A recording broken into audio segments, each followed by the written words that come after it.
Bill आलमीन।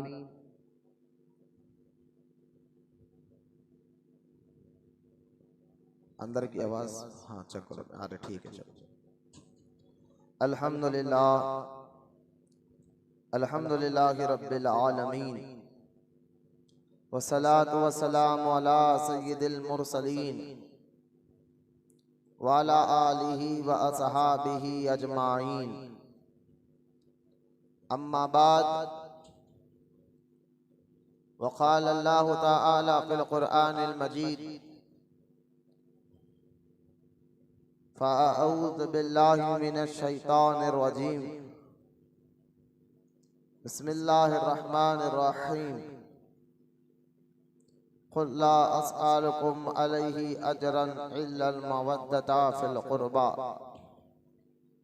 आमन्तु बिल्लाहि सदक़ल्लाहुल अलिय्युल अज़ीम। वक़ाल अल्लाहु तआला फ़ी शानि हबीबिहिल करीम इन्नल्लाहा व मलाइकतहु युसल्लूना अलन नबिय्यि या अय्युहल्लज़ीना आमनू सल्लु अलैहि व सल्लिमू तस्लीमा। अल्लाहुम्मा सल्लि अला सय्यिदना व मौलाना मुहम्मद व अला आलिहि व सहबिहि अफ़ज़ल सलावातिका व अददा मालूमातिका व बारिक व सल्लिम सलातन व सलामन अलैका या रसूलल्लाह सल्लल्लाहु तआला अलैका व सल्लम। अम्मा बाद, हर तारीफ और बड़ाई सिर्फ अल्लाह ताला के लिए है जो सारे जहान का मालिक है, मुख्तार है और जो सारे जहान का पालनहार है। मैं इस बात की गवाही देता हूँ कि अल्लाह ताला के सिवा कोई इबादत के लायक नहीं, वो एक है, उसका कोई साथी और शरीक नहीं। और मैं इस बात की भी गवाही देता हूँ कि आप फिर हमारे प्यारे आका और मौला हुजूर पुरनूर रहमते कौनैन हजरत सैयदना मुहम्मद मुस्तफ़ा अहमद मुश्तबा सल्लल्लाहु ताला अलैहि व आलिहि व सहबिहि व सल्लम अल्लाह ताला के आखिरी रसूल और उसके बरगुज़ीदा बंदे हैं। अल्लाह ताला हुजूर अकरम नूर मुजस्सम रहमते आलम सल्लल्लाहु अलैहि वसल्लम पर अहले बैत सहाबा किराम ताबईन और तबे ताबईन औलियाए उम्मत पर क़यामत तक बकसरत रहमते और बरकते नाजिल फरमाता रहे। सब मिलकर मोहब्बत से एक बार दुरूद पाक पढ़ लीजिए। अल्लाहुम्मा सल्ली अला सय्यदना व मौलाना मुहम्मद मआदिन जूद वल करम वाला आलिहि व बारिक व सल्लिम सलातन व सलामन अलैका या सय्यदी या हबीबी या रसूलल्लाह सल्लल्लाहु ताला अलैहि व आलिहि व सहबिहि व सल्लम। मुअज़्ज़ज़ सामाईन, नौजवान साथियों, बुजुर्गों, अस्सलामु अलैकुम व रहमतुल्लाहि व बरकातुहू।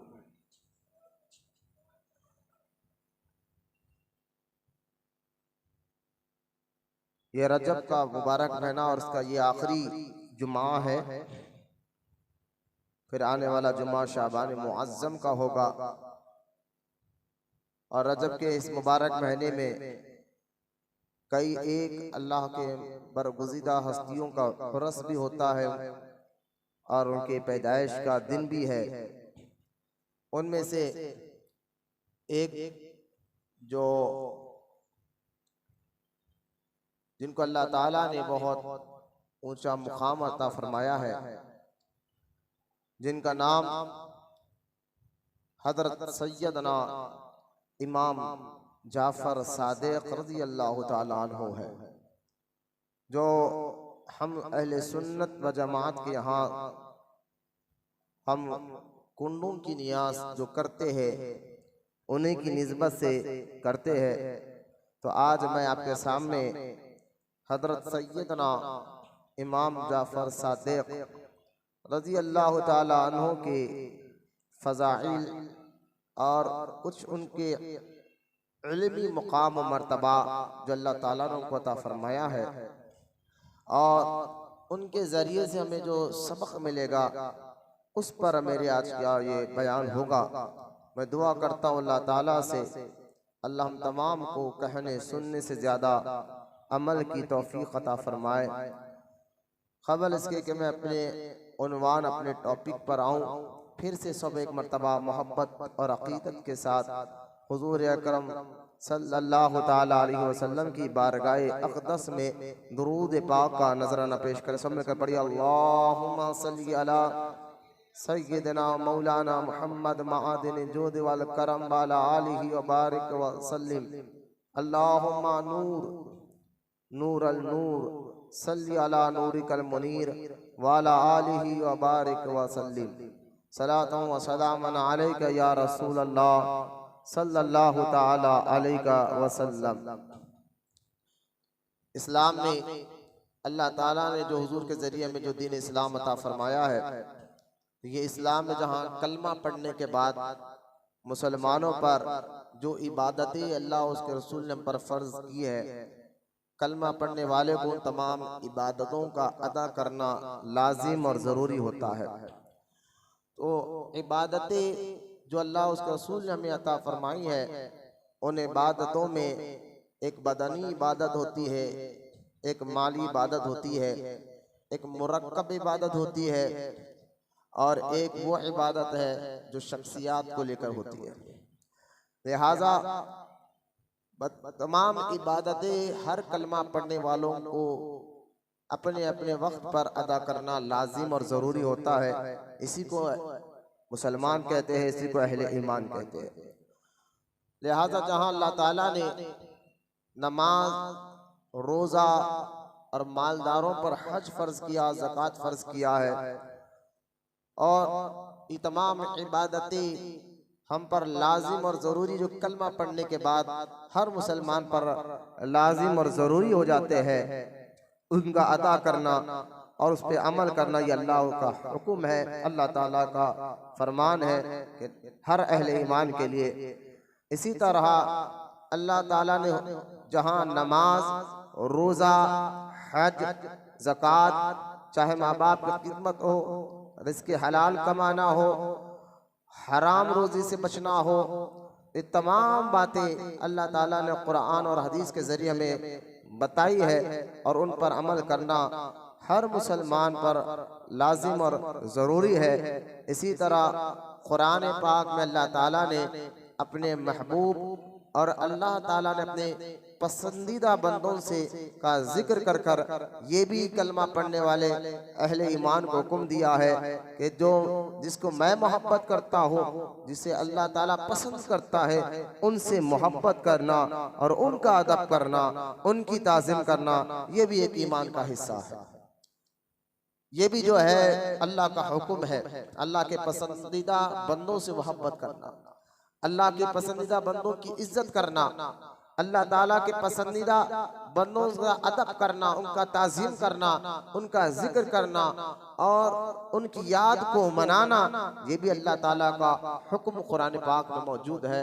जिस तरह कुरान में अल्लाह ताला इरशाद फरमाता है कि और याद करो इस किताब में इब्राहीम को अलैहिस्सलातु वस्सलाम, तो इस आयत मुबारका में खुद अल्लाह ताला हुक्म दे रहा है कि इब्राहीम अलैहिस्सलाम को याद करो, यानी उनके अखलाक कैसे थे, उनकी आदतें कैसी थी, उनके मिजाज कैसा था और उन्होंने क्या क्या कहा था, ये सारी बातें ये याद करना, उनका जिक्र करना और उनको बारे में लोगों को बताना, ये अल्लाह ताला का हुक्म है। तो कुरान की इस आयत मुबारका से पता चला अल्लाह के नेक और पसंदीदा बंदों का जिक्र करना, उनके बारे में लोगों को बताना कि उनके अखलाक कैसे थे, उनकी आदतें कैसी थी, उनकी मिजाज कैसा था, उनका अकीदा कैसा था, तो ये अल्लाह ताला का हुक्म है। तो जिस तरह कुरान में नमाज, रोज़ा, हज, ज़कात, हलाल हराम का जिक्र कुरान में आया है, तो अल्लाह ताला ने कुरान में अपने नेक और पसंदीदा बंदों का भी जिक्र कुरान में अता फरमाया। कुरान में अल्लाह के नेक और महबूब बंदों का जिक्र भी मौजूद है। तो इसी अल्लाह के हुक्म पर हम अमल करते हुए, कभी आपने देखा हमारा जुम्मे का टॉपिक होता है शान हजरत अली रजी अल्लाह ताला अन्हु, कभी हम बयान करते हैं शान अबू बकर सिद्दीक रजी अल्लाह ताला अन्हु, कभी हम बयान करते हैं शान फारूक आजम रजी अल्लाह ताला अन्हु, कभी हम बयान करते हैं शान उस्मान गनी रजी अल्लाह ताला अन्हु, कभी हम शान सहाबा बयान करते हैं, तो कभी शान अहले बैत बयान करते हैं, तो कभी शान गौस आजम बयान करते हैं, शान गरीब नवाज भी हम बयान करते हैं।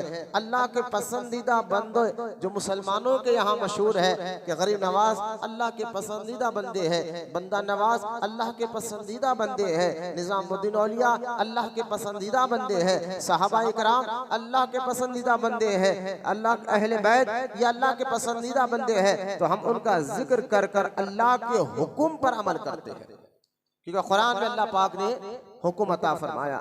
ये बात समझने के बाद, क्योंकि बात लोग को शक होता है इस बात का कि भाई क्यों अल्लाह के नेक बंदों का आप जिक्र करते हैं, क्यों कुरान में तो नमाज, रोजा, हज, ज़कात, हलाल हराम के बारे में बताया गया है, तुम अल्लाह के नेक बंदों का जिक्र क्यों करते हो? तो कहना ये भी अल्लाह के नेक बंदों का जिक्र करना भी अल्लाह का हुक्म है। जैसा कि आप देखिए हर नमाज में हम पढ़ते हैं सूरह फातिहा, और सूरह फातिहा में अल्लाह ताला ने अपने पसंदीदा बंदों का जिक्र करते हुए फरमाया सिरातल लज़ीना अनअमता अलैहिम, यानी आप गौर करें इस आयत पर जिसमें अल्लाह ताला इरशाद फरमाता है, ऐ मेरे बंदो मुझसे दुआ मांगो, इहदिनस सिरातल मुस्तकीम, ऐ अल्लाह चला सीधा रास्ता, सिरातल लज़ीना अनअमता अलैहिम, उनके रास्ते पर चला जिन पर तेरा इनाम हुआ है। तो ये आयत भी बता रही है सूरह फातिहा की कि अल्लाह ताला ने अपने पसंदीदा बंदों का जिक्र कुरान में किया है और उनके रास्ते पे चलने का हुक्म अल्लाह ताला ने हमें अता फरमाया है। इसी आयतों के तहत हम अल्लाह के नेक बंदों का जिक्र भी कर कर याद बनाते हैं। जैसा कि ये तो कुरान की बात मैंने बताया, हदीस में भी आता है, रहमत कौनैन सल्लल्लाहु ताला अलैहि वसल्लम ने इरशाद फरमाया कि जब अल्लाह के नेक और पसंदीदा, अल्लाह के पसंदीदा बंदों का जब कोई बंदा जिक्र करता है तो उस जगह पर अल्लाह की रहमतों का नुज़ूल होता है। तो अल्लाह के महबूब बंदों का जिक्र करने से अल्लाह की रहमतों का नुज़ूल होता है। तो खैर अब आगे बढ़ते हैं, हम ये बात समझ गए हैं क्यों अल्लाह के नेक बंदों का जिक्र जरूरी है। तो कहना ये 100 बात की एक बात जो अक्सर हैदराबाद जुबान में हम कहते हैं कि वो अल्लाह का हुक्म है, अल्लाह के नेक बंदों का जिक्र करना अल्लाह का हुक्म है। ये ज़हन में बैठने के बाद आगे बढ़ते हैं। आज जिस शख्सियत की जिक्र हम सुनने के लिए बैठे हैं वो हजरत सैयदना इमाम जाफर सादिक रजी अल्लाह ताला अन्हु, और ये औलाद है हजरत मौला अली रजी अल्लाह ताला अन्हु। हजरत मौला अली रजी अल्लाह ताला अन्हु की औलाद में से हजरत अली रजी अल्लाह ताला अन्हु के जो 2 बेटे और एक साहिबजादी जो बीबी फातिमा से पैदा हुई, यूं तो हजरत अली रजी अल्लाह ताला अन्हु को टोटल 17 बेटे हैं और 8 बेटियां हैं, क्योंकि हजरत अली रजी अल्लाह ताला अन्हु बीबी फातिमा ज़हरा रजी अल्लाह ताला अन्हा से निकाह करने के बाद और जब बीबी फातिमा ज़हरा रजी अल्लाह ताला अन्हा का दुनिया से जाना था, पर्दा फरमाने के बाद फिर आपने और भी शादियां की, उन दूसरी बीवियों से भी आपकी औलादें चली है हजरत अली रजी अल्लाह ताला अन्हु की। लिहाजा लेकिन एक बात याद रखे, हजरत अली रजी अल्लाह ताला अन्हु की यूं तो 17 बेटे हैं, लेकिन जो बेटे हजरत अली को बीबी फातिमा के जरिए दुनिया में आए हैं उन बेटों का मुकाम तमाम बेटों में ऊंचा है, उनका मर्तबा सबसे ज्यादा है। जो जिनका नाम है नामी इसमें ग्रामी, जो बीबी फातिमा के जरिए से आपको हजरत अली रजी अल्लाह ताला को औलाद हुई है, उनका नाम एक का तो इमाम हसन है, दूसरे का इमाम हुसैन है, और एक बेटी सैयदा ज़ैनब है और एक बेटी सैयदा कुलसुम है। 2 बेटे 2 बेटियां, ये बीबी फातिमा ज़हरा रजी अल्लाह ताला अन्हा की औलाद मुबारक है। और हजरत अली रजी अल्लाह ताला अन्हु की औलाद के मुतालिक खुद आपके और हमारे प्यारे आका रहमत कौनैन सल्लल्लाहु ताला अलैहि वसल्लम ने इरशाद फरमाया कि सरकार ने फरमाया मेरी पुष्ट को यानी मेरी औलाद को अल्लाह ताला ने अली की पुष्ट में रखा है। पुष्ट किसको कहते हैं मैं बताऊंगा, लेकिन पहले आप सुनिए ये हदीस को गौर से कि सरकार दो आलम अलैहिस्सलाम फरमाते हैं कि मेरी पुष्ट को, मेरी औलाद को, मेरी ज़ुर्रियत को अल्लाह ताला ने अली की पुष्ट में रखा है, लिहाजा जो अली की औलाद है हुजूर फरमाते हो मेरे खानदान, मेरी अहले बैत है। मतलब क्या है? पुष्ट कहते हैं अरबी में पीठ को, पीठ को अरबी में पुष्ट कहते हैं। और ये तमाम साइंस भी ये बात को मानती है, डॉक्टर्स भी ये बात कहते हैं कि बाप की पीठ की रीढ़ की हड्डी में एक पानी होता है और उसी पानी के जरिए जब वो निकाह करता है तो उसी पानी के जरिए बीवी के जरिए अल्लाह ताला उसको औलाद अता फरमाता है।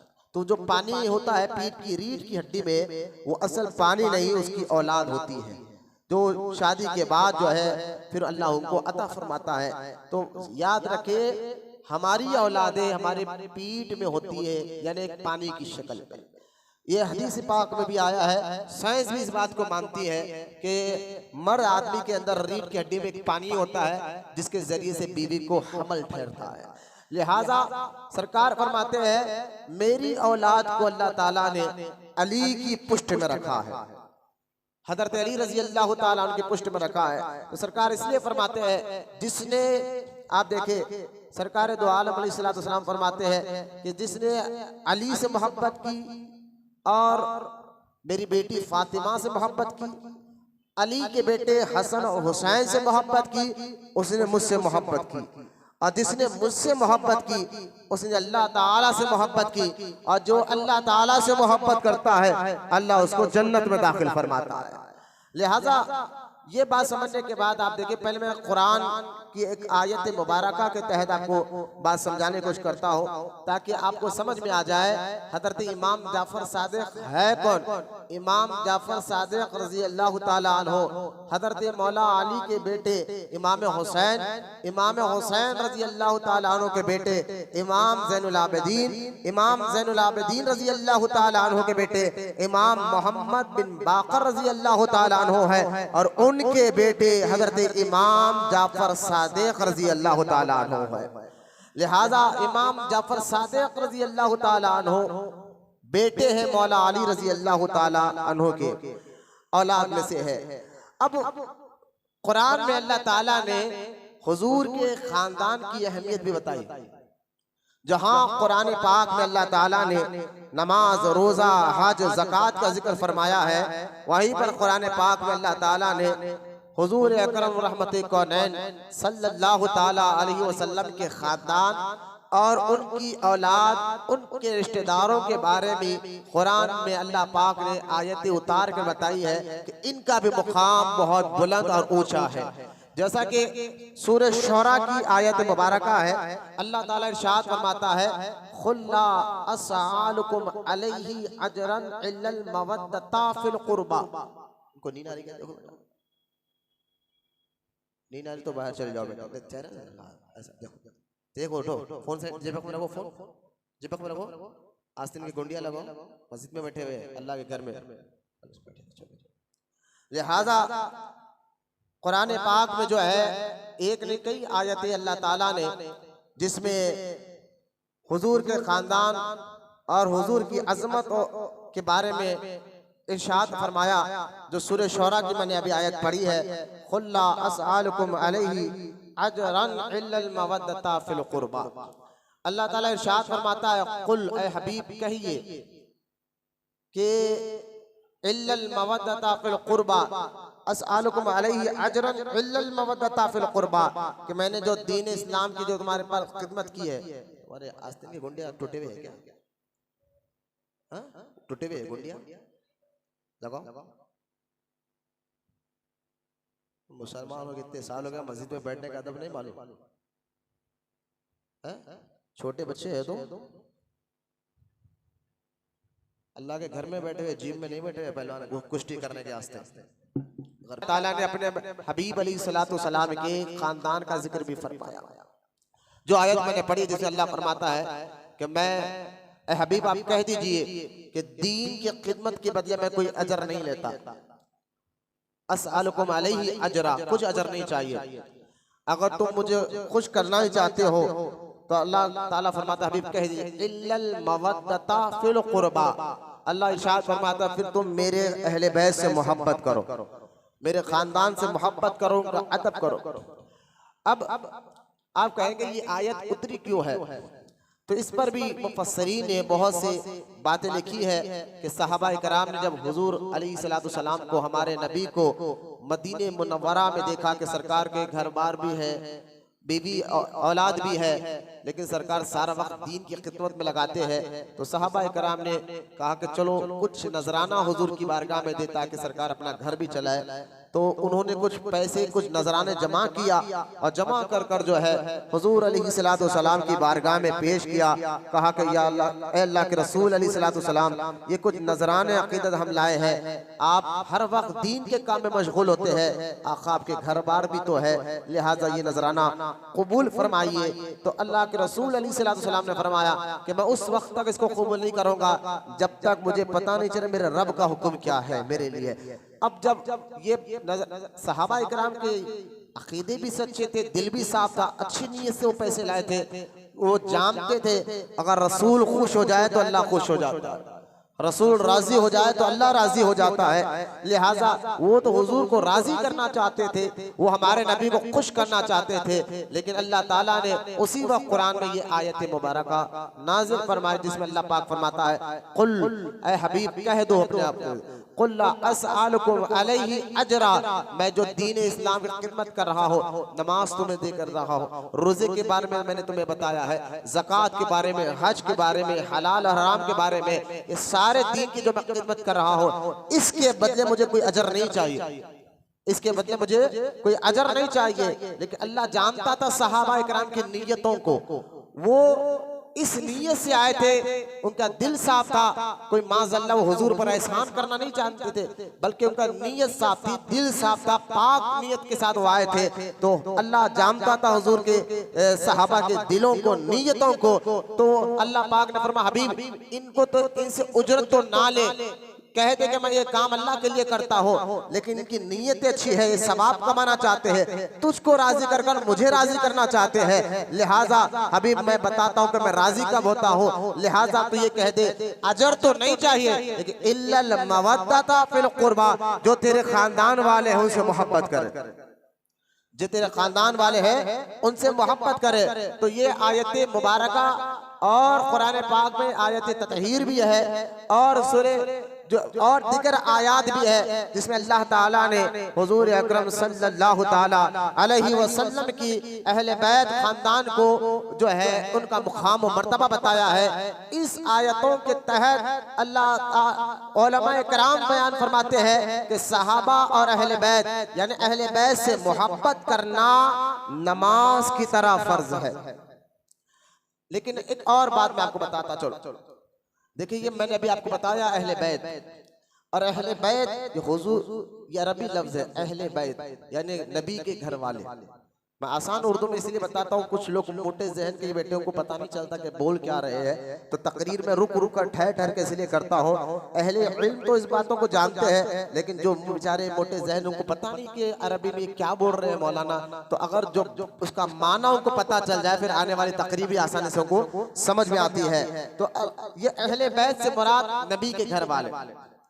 अब नबी के घर वाले कौन कौन है, कौन कौन अहले बैत है जिनसे अल्लाह ताला ने मोहब्बत करना फर्ज रखा है? तो सुनिए आप, हजरत अली रजी अल्लाह ताला अन्हु के दो सगे बड़े भाई हैं, हजरत सैयदना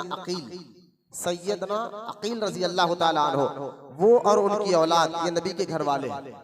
हजरत सैयदना जाफर तैयार रजी अल्लाह ताला अन्हु, वो और उनके घर वाले ये भी नबी के अहले बैत है। हुजूर के सगे चाचा हजरत अब्बास रजी अल्लाह ताला अन्हु, वो और उनकी औलाद ये भी नबी के अहले बैत है। अब आए मौलाए कायनात सैयदुस सादात अलीउल मुर्तज़ा रजी अल्लाह ताला अन्हु, हजरत अली रजी अल्लाह ताला अन्हु और उनकी औलाद ये भी अहले बैत है।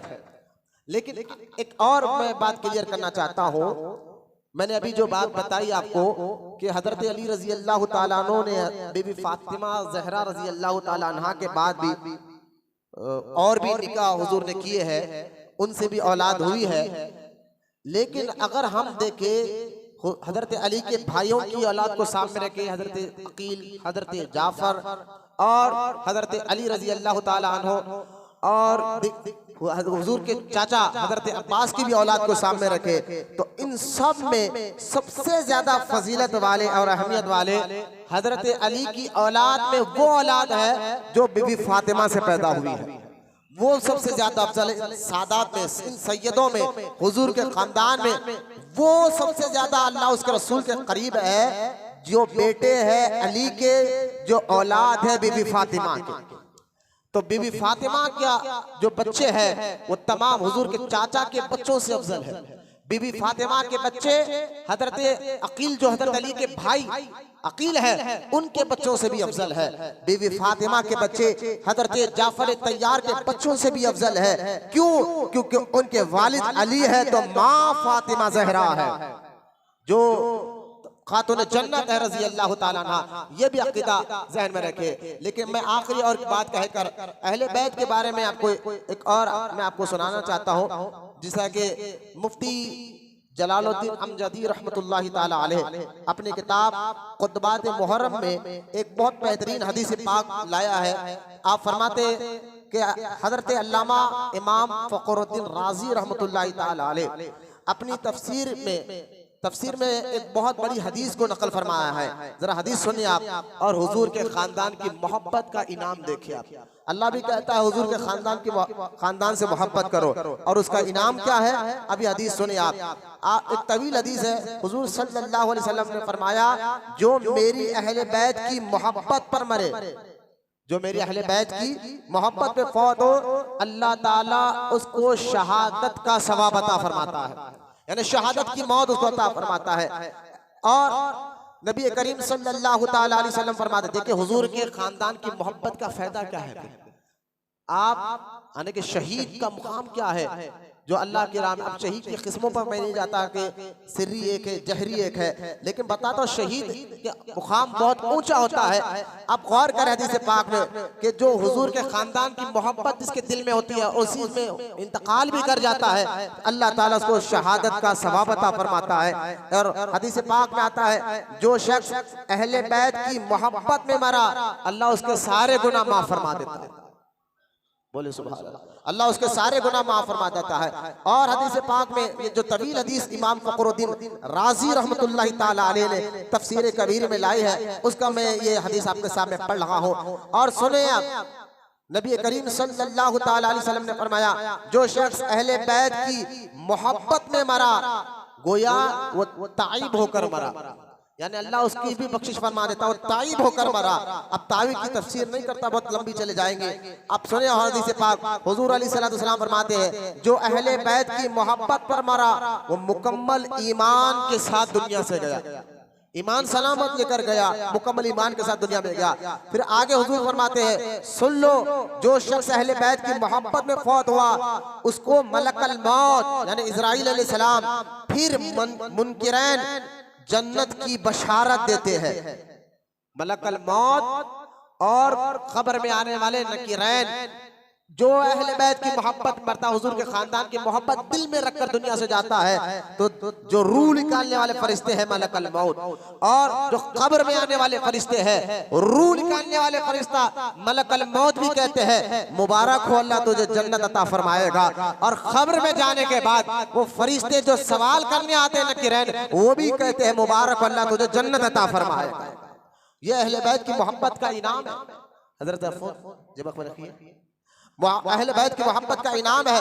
अब तवज्जो फरमाए, सरकार दो आलम सल्लल्लाहु ताला अलैहि वसल्लम ने यहाँ तक फरमाया आगाह हो जाओ जो शख्स अहले बैत की मोहब्बत में फौत हुआ उसे ऐसी इज्जत के साथ जन्नत में रवाना किया जाता है जैसा दुल्हन दुल्हे के घर को भेजी जाती है। बोले मोहब्बत से सुभान अल्लाह। ऐसी इज्जत के साथ ऐसे अदब के साथ उसको जन्नत में भेजा जाता है जैसे दुल्हन को इज्जत बड़े अदब और एहतराम के साथ दुल्हे के घर को भेजा जाता है। ये है हुजूर के खानदान से मोहब्बत करने के फायदे, ये उनके लिए मोहब्बत करने के फायदे। और सुने आप हदीस खत्म नहीं, जो तवील हदीस लाए हैं यहाँ तक के सरकार मदीना अलैहिस्सलातु वस्सलाम फरमाते हैं जान लो जो शख्स अहले बैत की मोहब्बत में फौत हुआ उसकी कब्र में जन्नत के दरवाजे खोल दिए जाते हैं, उसकी कब्र में जन्नत के दरवाजे खोल दिए जाते हैं। यहाँ तक कि मेरे आका करीम रहमत कौनैन सल्लल्लाहु अलैहि वसल्लम इरशाद फरमाते हैं, आगाह हो जाओ, जो शख्स अहले बैत की मोहब्बत में फौत हुआ अल्लाह ताला उसकी कब्र को मलाइका रहमत की ज़ियारत गाह बना देता है। गौर करे, जो अहले बैत की मोहब्बत में मरता है, हुजूर के खानदान की मोहब्बत में दुनिया से जाता है, तो अल्लाह ताला फरिश्तों को उसकी कब्र की ज़ियारत के लिए भेजा करता है। फरिश्ते उसकी कब्र की ज़ियारत को आते हैं। अब अंदाजा करें, जो अहले बैत की मोहब्बत में मरे, अगर खबरों की ज़ियारत करना शिर्क और हराम होता तो ये हदीस क्यों आती जिसमें अल्लाह खुद अहले बैत की मोहब्बत के मरने वालों के उनकी कब्र की ज़ियारत को फरिश्तों को भेजता है? तो ये जायज़ है अल्लाह की नज़र में अल्लाह के नेक बंदों के कब्रों की ज़ियारत करना। जब एक अहले बैत की मोहब्बत में मरने वालों को अल्लाह ये इज्जत देता है तो अंदाजा करे खुद अहले बैत का मुकाम क्या होगा और उन अहले बैत में औलिया अल्लाह का मुकाम और मर्तबा क्या होगा, बुज़ुर्गान दीन का मुकाम और मर्तबा क्या होगा। ये तवील हदीस की आखिरी जुमला सुन ले। सरकार मदीना अलैहिस्सलातु वस्सलाम ने फरमाया कि खबरदार हो जाओ, सुन लो, जो शख्स अहले बैत की मोहब्बत में फौत हुआ वो मसलके अहले सुन्नत व जमात पर फौत हुआ। यानी सुन्नी की भी पहचान है कि वो अहले बैत से मोहब्बत करते हैं। अब ये तो आप मोहब्बत के पहले सुने, जो हुजूर के अहले बैत से मोहब्बत नहीं करता, जरा उसके बारे में आप सुन ले। हदीस पाक में आता है, सरकार क्यों आज जिसका जिक्र हम सुनना चाहते हैं वो हुजूर की अहले बैत है। नाम उनका इमाम जाफर सादिक रज़ी अल्लाह ताला अन्हु है। तो पहले मैं आपको बुनियाद तो मजबूत कर दूं कि हुजूर के खानदान का मुकाम और मर्तबा क्या है, ताकि इमाम जाफर सादिक भी आपको समझ में आ जाए रज़ी अल्लाह ताला अन्हु। एक और हदीस पाक का ये हिस्सा है, सरकार मदीना अलैहिस्सलातु वस्सलाम ने इरशाद फरमाया कि एक शख्स काबे के सामने सारी जिंदगी गुजार दे, कहा हरम में काबे के सामने सारी जिंदगी गुजार दे, और दिन में नमाजें, काबे के सामने हरम में एक नेकी करने को अल्लाह 1,00,000 नेकी करने के बराबर का सवाब अता फरमाता है। कहा हरम में एक नेकी करने वाले को 1,00,000 नेकी करने के बराबर का सवाब दिया जाता है। तो अब हदीस सुने आप, एक शख्स काबे के सामने रहकर नमाजें भी पढ़ रहा है, रोजे भी रख रहा है, रात भर इबादत भी कर रहा है, इस तरह उसने सारी जिंदगी गुजार दी। कहां पर? काबे के सामने, काबे के सामने सारी जिंदगी गुजार दी। लेकिन जब वो मरा तो उसके दिल में हुजूर के खानदान से मोहब्बत नहीं थी, अहले बैत से मोहब्बत नहीं थी। तो हुजूर अलैहिस्सलातु वस्सलाम फरमाते हैं कि वो डायरेक्ट दोज़ख में जाएगा, वो डायरेक्ट दोज़ख में जाएगा। तो हुजूर की अहले बैत की मोहब्बत, अगर कोई बंदा काबे के सामने भी बैठे और हुजूर की अहले बैत की मोहब्बत ना हो और वो मर जाए, अल्लाह उसको दोज़ख में दाखिल फरमाता है। और जो कहीं भी दुनिया में रहकर जब दुनिया से जाता है लेकिन उसके दिल में हुजूर की अहले बैत की मोहब्बत है तो अल्लाह ताला उसको जन्नत में दाखिल फरमाता है। ये समझाने के लायक है। तो ये वाले भाई, अब मैं आखिरी एक बात क्लियर कर अपने मेन टॉपिक पर आना चाहता हूँ। वो ये है कि अब जब आप अहले बैत की मोहब्बत हर एक मुसलमान के लिए लाजिम और जरूरी है, तो फिर हम क्या करें? अहले बैत से मोहब्बत, सुन्नियों की उसमें क्या पहचान है? ताकि ये इस बात को क्लियर ना करूं तो फिर आपको शिया समझ में नहीं आएगा। शिया राफजी जो है अपने आप को अहले बैत की मोहब्बत का दावा करते हैं और वो बहुत नारा लगाते हैं कि हम मौला अली के चाहने वाले, हम हसन हुसैन के चाहने वाले हैं। बहुत से लोग को पता नहीं कि शिया राफजी जहन्नुमी है। उन क्यों वो अहले बैत की, जबकि आप पूछेंगे मौलाना आप ही तो कह रहे हैं। अरे मियां सिराज इनको बाहर भेजा, नमाज की जमात सलाम की अहले बैत की मोहब्बत, सहाबा इकराम की मोहब्बत भी लाजिम और जरूरी है। दोनों की मोहब्बत रखने वाले को सुन्नी कहा जाता है। अहले बैत से मोहब्बत करे और सहाबा से चिड़े उसको राफजी कहा जाता है। सहाबा से मोहब्बत करे और अहले बैत से चिड़े उसको खारजी कहा जाता है। दोनों से जो मोहब्बत करता है उसको सुन्नी कहा जाता है। तो लिहाजा जहां अहले बैत की मोहब्बत लाजिम है, जहां हुजूर ने ये इरशाद फरमाया है हमारे आका अलैहिस्सलाम ने जहां ये इरशाद फरमाया है कि जिसने अहले बैत से मोहब्बत की उसने मुझसे मोहब्बत की, और जिसने मुझसे मोहब्बत की उसने अल्लाह से मोहब्बत की, और जिसने अल्लाह से मोहब्बत की उसको अल्लाह जन्नत में दाखिल फरमाएगा। इसी तरह ये बात हुजूर ने सहाबा के लिए भी फरमाया है कि जिसने सहाबा से मोहब्बत की उसने मुझसे मोहब्बत की, और जिसने मुझसे मोहब्बत की उसने अल्लाह से मोहब्बत की, और जिसने अल्लाह से मोहब्बत की अल्लाह उसको डायरेक्ट जन्नत में दाखिल फरमाएगा। तो सुन्नी की पहचान क्या है?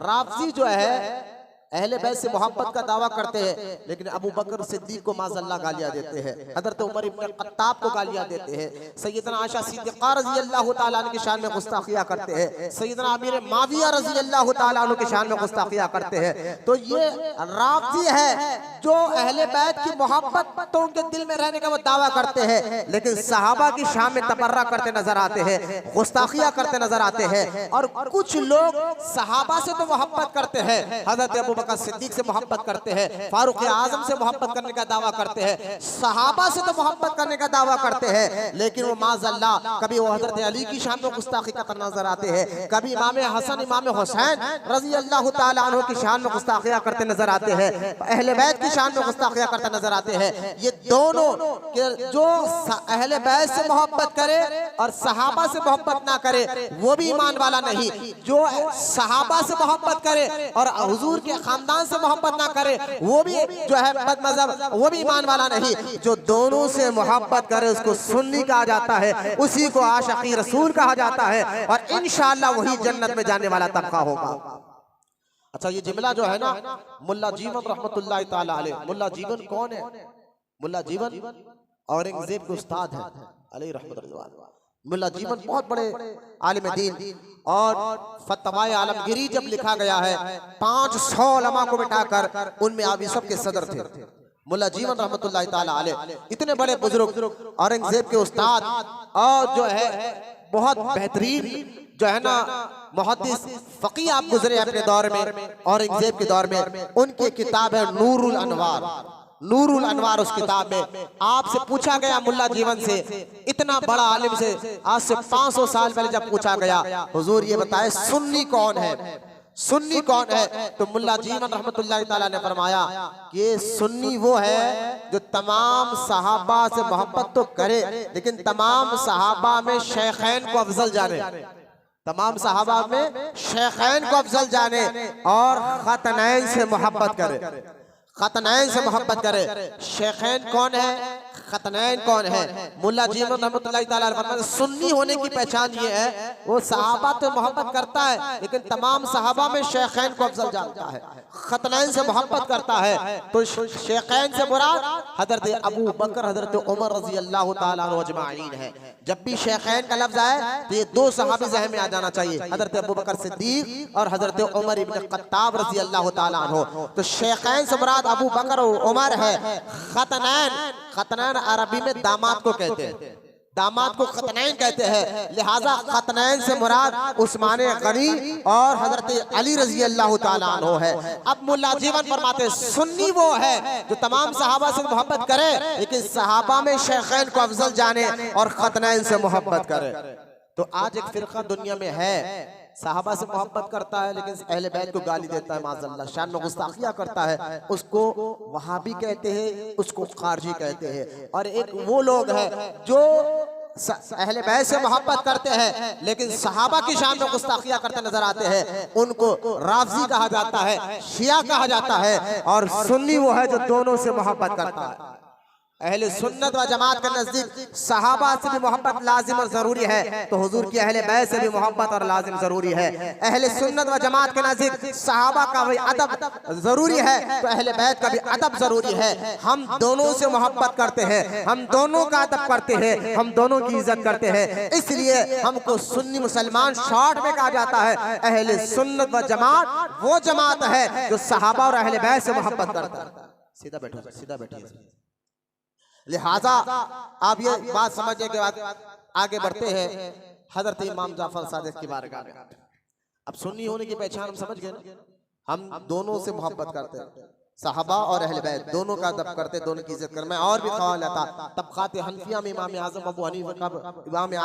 अबू हनीफा रहमतुल्लाहि ताला अलैह का भी यही फतवा है कि सुन्नी वो है जो शेखैन को अफजल जाली और खतरैन से मोहब्बत करे। और हदीसों में आया है जहाँ सरकार ने अहले बैत की मोहब्बत के बारे में फरमाया, वहाँ पर सरकार ने अपने मुक़द्दस सहाबा के बारे में इरशाद फरमाया है। तो खैर सहाबा और अहले बैत में आज शिया, मैं आपको कहता हूँ अहले तशय्युअ शिया कहता है कि अहले बैत में और अबू बकर सिद्दीक यानी हजरत अबू बकर सिद्दीक रजी अल्लाह ताला अन्हु, माज़अल्लाह झूठ बोलते हो, हजरत अबू बकर सिद्दीक रजी अल्लाह ताला अन्हु को चिढ़ते थे हजरत अली से, बीबी फातिमा से उनको बुग़्ज़ था, माज़अल्लाह दुश्मनी थी, माज़अल्लाह इस तरह की बातें करते हैं। और ये भी कहते हैं कि हजरत अली भी अबू बकर से चिढ़ते थे, माज़अल्लाह। आज मैं उसका एक बहुत बड़ा खुलासा आपके सामने करता हूँ, लेकिन पहले आए इमाम जाफर सादिक जो हजरत अली के बेटे इमाम हुसैन के बेटे इमाम ज़ैनुल आबिदीन, उनके बेटे इमाम मोहम्मद बिन बाकर और उनके बेटे इमाम जाफर सादिक रज़ी अल्लाह ताला अन्हु। आप सुने इमाम जाफर सादिक पैदा हुए 80 हिजरी में। कौन सी हिजरी में? सब मिलकर कितने? 80 हिजरी में पैदा हुए। 80 हिजरी और आपकी वफात के जो हिजरी है 148 हिजरी यानी 140 पे 8 148 हिजरी में आप दुनिया से गए। जिनकी हम न्याज करते कुंडों की, मैं उनके बारे में बता रहा हूँ, चेहरे खुश कर कर बोलिए सुभान अल्लाह। सिर्फ उन लोगों को फातिहा न्याज तक ना रखे, जरा उनके बारे में सुने वो थे क्या। कुरान यही कहता है वकुनु मा सादिकीन, सच्चों के साथ रहो, जब तक वो ज़ाहिरी हयात में है उनके साथ में रहो, उनकी बातें मानते रहो, और जब वो दुनिया से चले जाए तो उनके नजरियों को अपना लो, उनके अकीदे को अपना लो। ये कुरान का हुक्म भी है। लिहाजा इमाम जाफर सादिक रज़ी अल्लाह ताला अन्हु 80 हिजरी में पैदा हुए और 150 हिजरी के करीब आप दुनिया से गए। इमाम जाफर सादिक, इमाम आज़म अबू हनीफा और हजरत सैयदना इमाम ज़ैद रज़ी अल्लाह ताला अन्हु, ये तीनों बुजुर्ग हम उम्र है। अब इमाम आज़म कौन थे ये भी हम सुन्नियों पर इनका बहुत बड़ा एहसान है, अल्लाह जिंदगी बाकी रखा। आने वाले जुमा में मैं इनका यौम बनाकर आपके इनके बारे में बताऊंगा इमाम आज़म थे कौन और आज तक उनका एहसान सुन्नियों पर कैसा है। लिहाजा लेकिन मैं बताऊं इतना बड़ा इमाम आज़म अबू हनीफा ये भी शागिर्द थे इमाम जाफर सादिक के, ये भी शागिर्द थे इमाम जाफर सादिक के। तो खैर ये तीन बुजुर्ग का नाम आप कहेंगे हजरत इमाम जाफर सादिक का तो हम नाम सुने कुन्नों के हम न्याज भी कर देते, लेकिन इमाम आज़म का भी हमने नाम सुना। हजरत ज़ैद कौन है? तो हजरत ज़ैद वो है, ये हजरत इमाम जाफर सादिक के सगे चाचा है। इमाम जाफर सादिक के सगे चाचा है, हजरत इमाम ज़ैनुल आबिदीन के बेटे हैं, इमाम मोहम्मद बिन बाकर के सगे भाई है हजरत ज़ैद। 122 हिजरी अगर आप पढ़ेंगे किताब अल बिदाया वल निहाया तो इब्ने कसीर ने इनकी तारीख को इस किताब में लिखा, अल बिदाया वल निहाया में लिखा है कि सुने आप कि हजरत ज़ैद कौन थे। जब हजरत ज़ैद के दौर में, ये इमाम जाफर का दौर है, इमाम आज़म का दौर है, हजरत ज़ैद का दौर है, उस दौर का जो बादशाह हिशाम बिन अब्दुल मलिक जो गुस्ताखी करने लगा, दीन के खिलाफ बातें करने लगा, इस्लाम के खिलाफ बातें करने लगा और तरह तरह की बातें कर कर कहता था जो मैं कहता हूँ वही दीन है, जो मैं बताता हूँ वही इस्लाम है। तो सबसे पहले जालिम और जाबिर बादशाह अपने आप को मुसलमान कहे हो बादशाह, लेकिन मुसलमान भी कह रहा है, दीन के खिलाफ काम कर रहा है, कुरान के खिलाफ काम कर रहा है, तो ऐसों के खिलाफ आवाज उठाया जाता है कि ये गलत है। तो हजरत ज़ैद रज़ी अल्लाह ताला अन्हु उसके खिलाफ आवाज उठाई और खड़े हुए, कहा हिशाम बिन अब्दुल मलिक तू दीन को, मेरे नाना के दीन को बदल नहीं सकता, मिटा नहीं सकता। तो हिशाम बिन अब्दुल मलिक के खिलाफ आवाज उठाने पर हजरत ज़ैद को फांसी पर चढ़ाया गया और जब फांसी पे आपको लटकाया गया हजरत ज़ैद को, इमाम जाफर सादिक के चाचा को जब फांसी पे लटकाया गया, एक रिवायत में है कि 1 साल तक लटकता है और एक रिवायत में है 3 महीने। लिहाजा सही रिवायत है कि 1 साल तक उनकी लाश को बिस चौरा पर झाड़ पर लटका दिया गया, उतारा तक नहीं। ये इमाम ज़ैद की बात कर रहा हो, इमाम जाफर सादिक के चाचा की बात कर रहा हो, ये अहले बैत है। जरा सुने 1 साल तक लाश मुबारक को झाड़ पर लटका दिया गया, लेकिन जब भी कोई शख्स वहां से गुजरता तो जिस्म से निकलने वाले खून से ऐसी खुशबू महकती, वो सारा इलाका मुअत्तर खुशबूदार हो गया था। ना जिस्म पाक सड़ा, माज़अल्लाह 1 साल तक लटक रहा है झाड़ पर, ना जिस्म पाक पर मक्खी बैठती थी, बोलते रहिए सुबह, ना मक्खी बैठती थी, ना कपड़े खराब हुए, ना जिस्म खराब हुआ, ना उनके जिस्म पाक से माज़अल्लाह बदबू आती थी, बल्कि खून जो बह रहा था उससे खुशबू महक रही थी। तो खैर ये इमाम ज़ैद, ये चाचा थे इमाम जाफर सादिक, ये घराना है अहले बैत का। अब इमाम ज़ैद के बारे में मैं और बताना चाहता था, लेकिन वक्त इजाज़त नहीं देगा कि हज़रत इमाम ज़ैद का साथ किसने दिया था उस दौर में, किसने नहीं दिया था।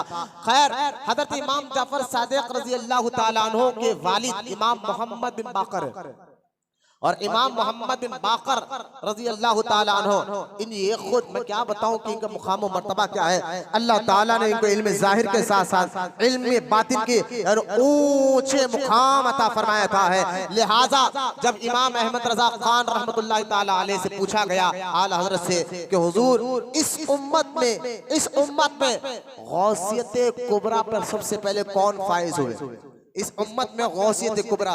आप समझते हैं बुजुर्गान दीन अल्लाह वालों में कुछ रैंक होते, रुतबे होते, मर्तबे होते, ठीक है, ज़हन में रखिए आप, रुतबे होते अल्लाह वालों में। जैसा कि एक पुलिस स्टेशन है और पीएस के अंदर, पुलिस स्टेशन के अंदर कांस्टेबल अलग होता है, हेड कांस्टेबल होता है, उसके ऊपर एसआई होता है, फिर उसके ऊपर जो है ना सर्कल, उसके ऊपर फिर एसीपी, डीसीपी। इसी तरह बुजुर्गान दीन का जो महकमा है उनमें भी रुतबे होते हैं, मरातिब होते हैं, कोई उक़बा होता है, कोई नुजमा होता है, कोई जो है कुतुब होता है, तो कोई अब्दाल होता है, और उनमें सबसे बड़ा मुकाम ऊंचा गौस का होता है। और गौस में 2 कैटेगरी होती है, एक गौसियत कुबरा और एक गौसियत सुगरा। अब गौसियत कुबरा ये तो कौन है मैं अभी आपको बताऊंगा।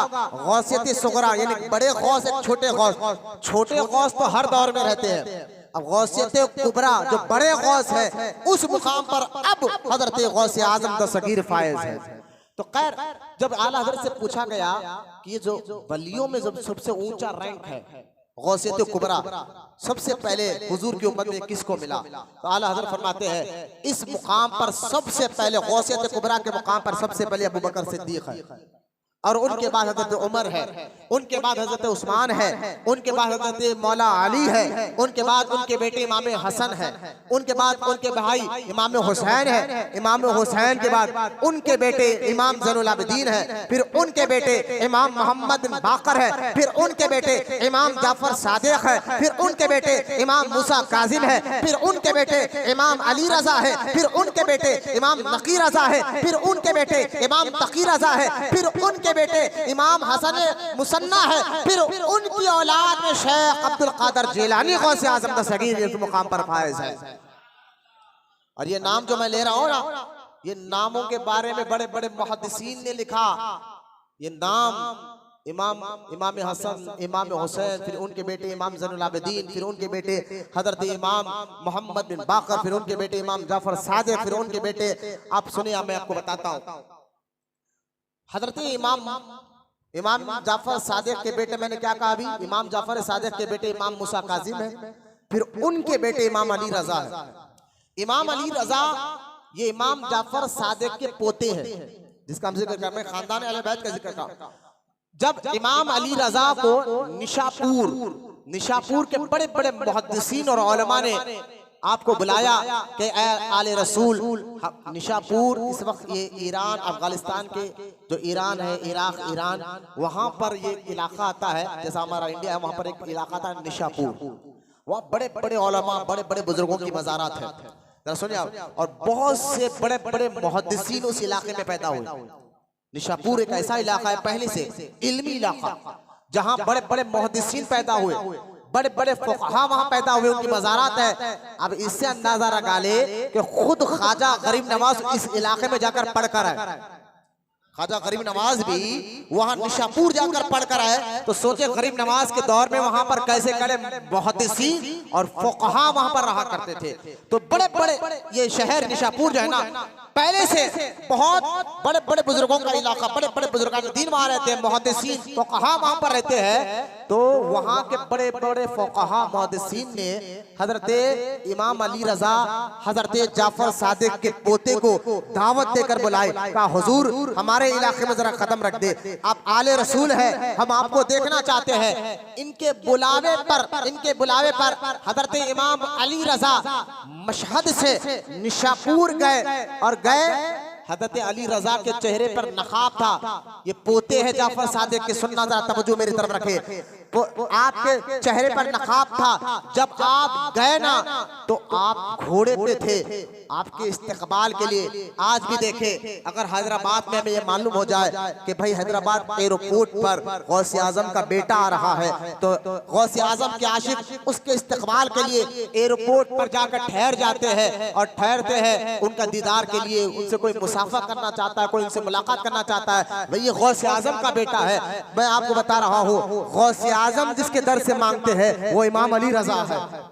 गौसे आजम भी जिसके दर के सामने जाकर ठहरते हैं, गौसे आजम भी जिनका अदब करते हैं, गौसे आजम जिनसे मोहब्बत करते हैं, वो इमाम अली रजा है। सुने आप, ये पोते हैं इमाम जाफर सादिक के। जब पोते का मुकाम ऐसा है तो दादा का मुकाम क्या होगा। हजरत इमाम अली रजा जब निशापुर आए और निशापुर आने के बाद तवज्जो फरमाए, वहां पर आपके इस्तकबाल के लिए वहां की आम पब्लिक नहीं थी, वो तो थी। आम पब्लिक तो कितनी थी अंदाजा नहीं है, लेकिन आप जब वहां निशापुर पहुंचे, वहां के बड़े बड़े मुहद्दिसीन, वहां के बड़े बड़े फुक़हा, वहां के बड़े बड़े उलमा आपकी तस्दीक वहां पर इस्तकबाल के लिए खड़े थे।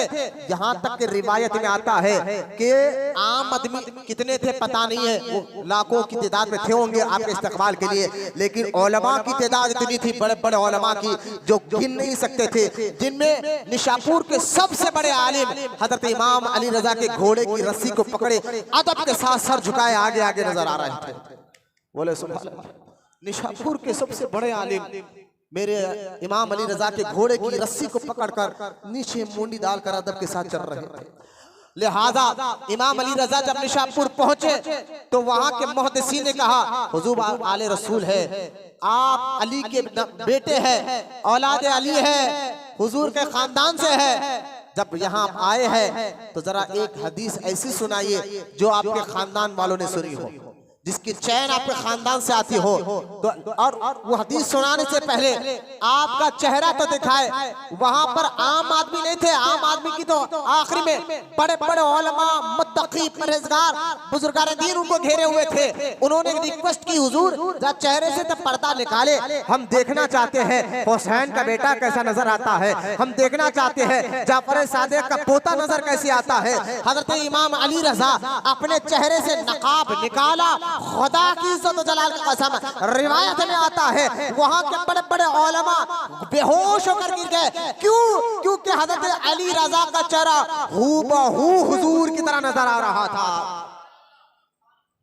बोलो मोहब्बत से सुभान अल्लाह। आप कहेंगे भाई ये तो हुजूर के पर्दा फरमाने के बाद सालों की बात है, वहां के उलमा को कैसे पता चला कि अली रजा हुजूर की तरह दिखते हैं? सवाल आ सकता है ना। तो सुने, उन उलमा में शमाइल पढ़ने वाले भी आलिम थे।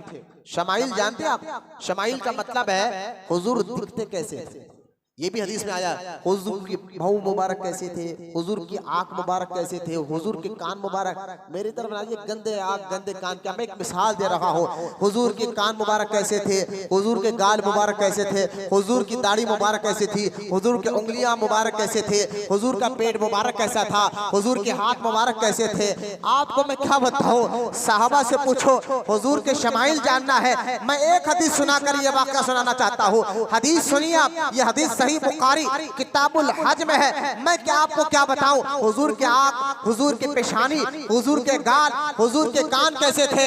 बस एक हदीस सुन लीजिए। जहां हमारे जिस्म का एक हिस्सा है, वो हिस्से को जहां कसाफत होती है, जहां पर पसीना ठहरता है, वो हिस्सा बगल का हिस्सा है। यहाँ का चमड़ा भी सख्त होता है, यहाँ पसीना ठहरता है, यहाँ से बदबू भी आती है। अब मैं आपको क्या बताऊं, हुजूर के गाल मुबारक कैसे थे, आंख कैसे थे। अब हदीस पाक सुने, सुने, सही बुखारी किताबुल हज में यह हदीस पाक है। सहाबा कहते हैं खुदा की इज्जत और जलाल का कसम, जब अरफात के मैदान में हम हुजूर के साथ थे, हुजूर हज कर रहे हैं, मैदान अरफात में हुजूर दुआ करते करते हाथों को बुलंद किया।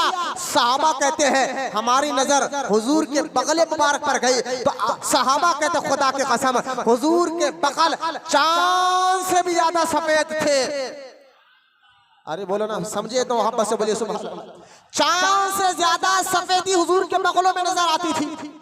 और वो खुशबू क्या कहे, आला हज़रत फरमाते हैं उनकी महक ने दिल के खूंचे खिला दिए हैं, जिस राह चल दिए हैं कूचे बसा दिए हैं। अरे सहाबा तो हुजूर के निकलने वाले जिस्म मुबारक से पसीने की खुशबू से रास्ता पहचान लेते थे कि इस रास्ते से हुजूर गए होंगे। तो अंदाजा करें हुजूर का बगल मुबारक चांद से ज्यादा रोशन था, तो हुजूर का चेहरा कैसा था होगा, हुजूर की आंखें कैसी थी होगी, हुजूर के गाल मुबारक कैसे तो होंगे। तो इसको कहते हैं शमाइल। शमाइल या हुजूर दिखते कैसा थे। तो जब इमाम अली रजा जाफर सादिक के पोते जब निशापुर आए, तो वहां पर शमाइल पढ़ने वाले आलिम थे, वो पढ़ चुके थे किताबों में हुजूर दिखते कैसा है। लेकिन जैसा ही इमाम अली रजा ने अपने चेहरे से नकाब हटाया, वो बेहोश हो गए, वो देखते हैरान हो गए, ये अली का बेटा है या हुजूर सामने बैठे हुए हैं। हूबहू इमाम अली रजा पोते हैं जाफर सादिक के पोते, हूबहू हुजूर की तरह दिखते थे। लिहाजा जब उलमा संभले, उन्होंने कहा हुजूर एक हदीस सुनाइए, जरा हदीस सुनिए आप, और इस हदीस को आप भी याद रखें। एक हदीस सुनाइए, इस हदीस को वो हदीस ऐसी हो जो आपके खानदान वालों ने डायरेक्ट सुनी हो, ऐसी हदीस आप सुनाइए। तो इमाम अली रजा कहते हैं सोलो, मैं एक हदीस सुनाता हूँ। इमाम अली रजा कहते हैं, और इस हदीस को जामिउल अहादीस में आला हजरत इमाम अहमद रजा खान रहमतुल्लाह ताला ने भी लिखा है, और दिगर मुहद्दिसीन ने अपने बड़े बड़े कुतुब में इस हदीस को लिखा है। और इस हदीस की सनद, जो सनद कहते हैं चैन को, ये नाम याद रखे जो नाम मैं अभी बताने जा रहा हूँ। बुजुर्गान दीन कहते हैं इन नामों को अगर कोई पढ़े, नामों को अगर कोई पढ़कर किसी पर दम कर दे, फूंक दे, अगर बीमार है तो अल्लाह उसको शिफा दे देगा। अगर उसके ऊपर जादू हो गई तो अल्लाह इन नामों को पढ़ के फूंकने से, इन नामों की बरकत से जादू खत्म हो जाएगा। और अगर कोई मजनू पागल हो जाए, ये नाम पढ़कर फूंक दे, अल्लाह उसको भी सेहतमंद बना देता है। ये नाम ऐसे है। कौन से नाम? इमाम अली रजा कहते सुनो, ये हदीस के नाम सुने आप। इमाम अली रज़ा कहता सुनो, मैं एक हदीस सुनाता हूँ जो मेरे खानदान वालों ने सुने। कोई बाहर हुजूर बताइए। इमाम अली रज़ा कहते हैं सुने, तवज्जो, चेहरे आपकी तरफ देख रहा हूँ। इमाम अली रज़ा कहते हैं कि सुनो, मैंने अपने वालिद इमाम मूसा काज़िम से सुना, और इमाम मूसा काज़िम अपने वालिद इमाम जाफर सादिक से सुना। इमाम जाफर सादिक फरमाते मैंने अपने वालिद इमाम मोहम्मद बिन बाकर से सुना। इमाम मोहम्मद बिन बाकर अपने वालिद इमाम ज़ैनुल आबिदीन से सुना। इमाम ज़ैनुल आबिदीन अपने वालिद इमाम हुसैन रज़ी अल्लाह तआला अन्हु से सुना। इमाम हुसैन अपने वालिद हज़रत मौला अली रज़ी अल्लाह तआला अन्हु से सुना। हज़रत अली फरमाते हैं मैंने हुजूर अकरम रहमत कौनैन से सुना, और हुजूर फरमाते हैं मैंने जिब्रील से सुना, और जिब्रील कहते मैंने अल्लाह से सुना। चैन देखे आप। हजरत इमाम अली रज़ा कहते हैं अब क्या सुना, तो हुजूर फरमाते हैं, ये सुने आप हदीस बात, हुजूर फरमाते हैं ला इलाहा इल्लल्लाह मोहम्मद रसूलुल्लाह, जो कलमा पढ़ता है, जो ये कलमा अल्लाह का ऐसा खिला है, जो कलमा पढ़कर दाखिल हो जाता है इस किले में, अल्लाह उसको जरूर जन्नत में दाखिल फरमाता है। तो खैर ये जाफर सादिक के पोते का मुकाम है, जहां बड़े बड़े उलमा, बड़े बड़े मुहद्दिसीन के हाथ और पैर चूमते नजर आते हैं। तो सोचे उनके दादा इमाम जाफर सादिक का मुकाम मर्तबा क्या होगा, जो बड़े हैं इमाम जाफर सादिक। इमाम जाफर सादिक रज़ी अल्लाह तआला अन्हु जब आप पैदा हुए, आपको और एक और मैं आपको सुनाता हूँ। आपके वालिद, मैंने सुना है ना, इमाम जाफर सादिक के वालिद इमाम मोहम्मद बिन बाकर, और आपकी अम्मी जान इमाम जाफर सादिक की अम्मी, इनका नाम है सैयदा फरवा। किसी ने कहा फरदा, दाल पर जब कहा नहीं, फरवा है वो, फरवा, सैयदा फरवा नाम याद रखे। ये कौन है? इमाम साहब की अम्मी का नाम है, इमाम जाफर सादिक की अम्मी सैयदा फरवा बीवी है इमाम मोहम्मद बिन बाकर की, और इन्हीं से इमाम जाफर सादिक पैदा हुए। इमाम जाफर सादिक के जो अम्मी है सैयदा फरवा, उनके जो वालिदा है यानी इमाम साहब की नानी, नानी समझते ना, नानी, उनका नाम है सैयदा असमा। और इमाम जाफर सादिक के नाना, उनका नाम है सैयद कासिम। सैयद आसमा, सैयद कासिम, ये इमाम साहब के नाना और नानी का नाम बता। नाना का नाम सैयद कासिम, नानी का नाम सैयद आसमा। ये कौन है? इमाम जाफर सादिक जहां पैदा होने के बाद अपने वालिद इमाम मोहम्मद बिन बाकर से पढ़ा और वहीं पर आपने अपने नाना से भी पढ़ा। इमाम जाफर सादिक इतने बड़े आलिम, अब कितने जो जाहिरी बातिनी उलूम का समंदर रखने वाले, उनके उस्ताद में आपके वालिद भी आते हैं और आपके नाना भी आते हैं। सुने आप, वालिद भी आते हैं और नाना भी आते हैं। तो नाना से भी आपने पढ़ा, तो आपके नाना सैयदना कासिम है। ये कौन है? ये इमाम साहब के नाना तो है, लेकिन बेटे अबू बकर सिद्दीक के हैं, औलाद अबू बकर सिद्दीक की है। बोलो सुनो। आप देखिए, जब हजरत उमर इब्न खत्ताब के दौर में ईरान फतह हुआ, वहां पर ईरान के बादशाह के 3 बेटियां फारूक आजम के पास आए। तीनों राजा की बेटियां थे। तो हजरत फारूक आजम ने क्या किया कि ये शहजादियां है, वो लोगों ने कलमा जब पढ़ लिया तो उन तीनों का निकाह आपने शहजादों से कराया। किससे कराया? फारूक आजम ने बड़ी शहजादी का निकाह, जो तीनों बहनें थे, सगी बहनें, तीनों सगी बहनें थी। ये आए थे जब ईरान फतह हुआ, वहां के बादशाह की बेटियां तीनों सगी बहनें थी। तो बड़ी बहन का निकाह आपने इमाम हुसैन से कराया, फारूक आजम। और छोटी मजदी बहन का निकाह आपने अपने बेटे, अपने अबू बकर के बेटे हजरत सैयदना अब्दुल रहमान से कराया। और छोटी बेटी का निकाह आपने, छोटी बहन का निकाह आपने जो है अपने बेटे अब्दुल्लाह इब्न उमर से कराया। जो तीनों सगी बहनें, अब तीनों को भी बेटे हुए। इमाम हुसैन को जो बेटा हुआ वो ज़ैनुल आबिदीन, जो करबला में इनका नाम था अली औसत। मैं इमाम जाफर सादिक के खानदान का शिजरा आपको बता रहा हूँ, और यहाँ इसका जवाब आपको देता हूँ कि अहले बैत और सहाबा में कोई दुश्मनी झगड़ा था ही नहीं, वो तो प्यार मोहब्बत वाले थे। सुनिए आप, हजरत ज़ैनुल आबिदीन इमाम हुसैन को यहाँ पैदा हुए। ज़ैनुल आबिदीन असल में उनका नाम अली औसत है। इमाम हुसैन के 3 बेटे थे, अली अकबर, अली औसत, अली असगर। तीनों बेटों में 2 बेटे तो करबला में शहीद हो गए, एक अली अकबर और अली असगर। अब बचे अली औसत, ये बहुत बीमार थे, करबला में साथ सारा करबला का मंजर इन्होंने अपनी आंखों से देखा है, लिहाजा ये साथ थे, लेकिन बहुत ज्यादा इनकी तबीयत खराब थी। फिर भी इन्होंने चाहा, अब्बा जान मुझे इजाजत है, मैं जाऊंगा।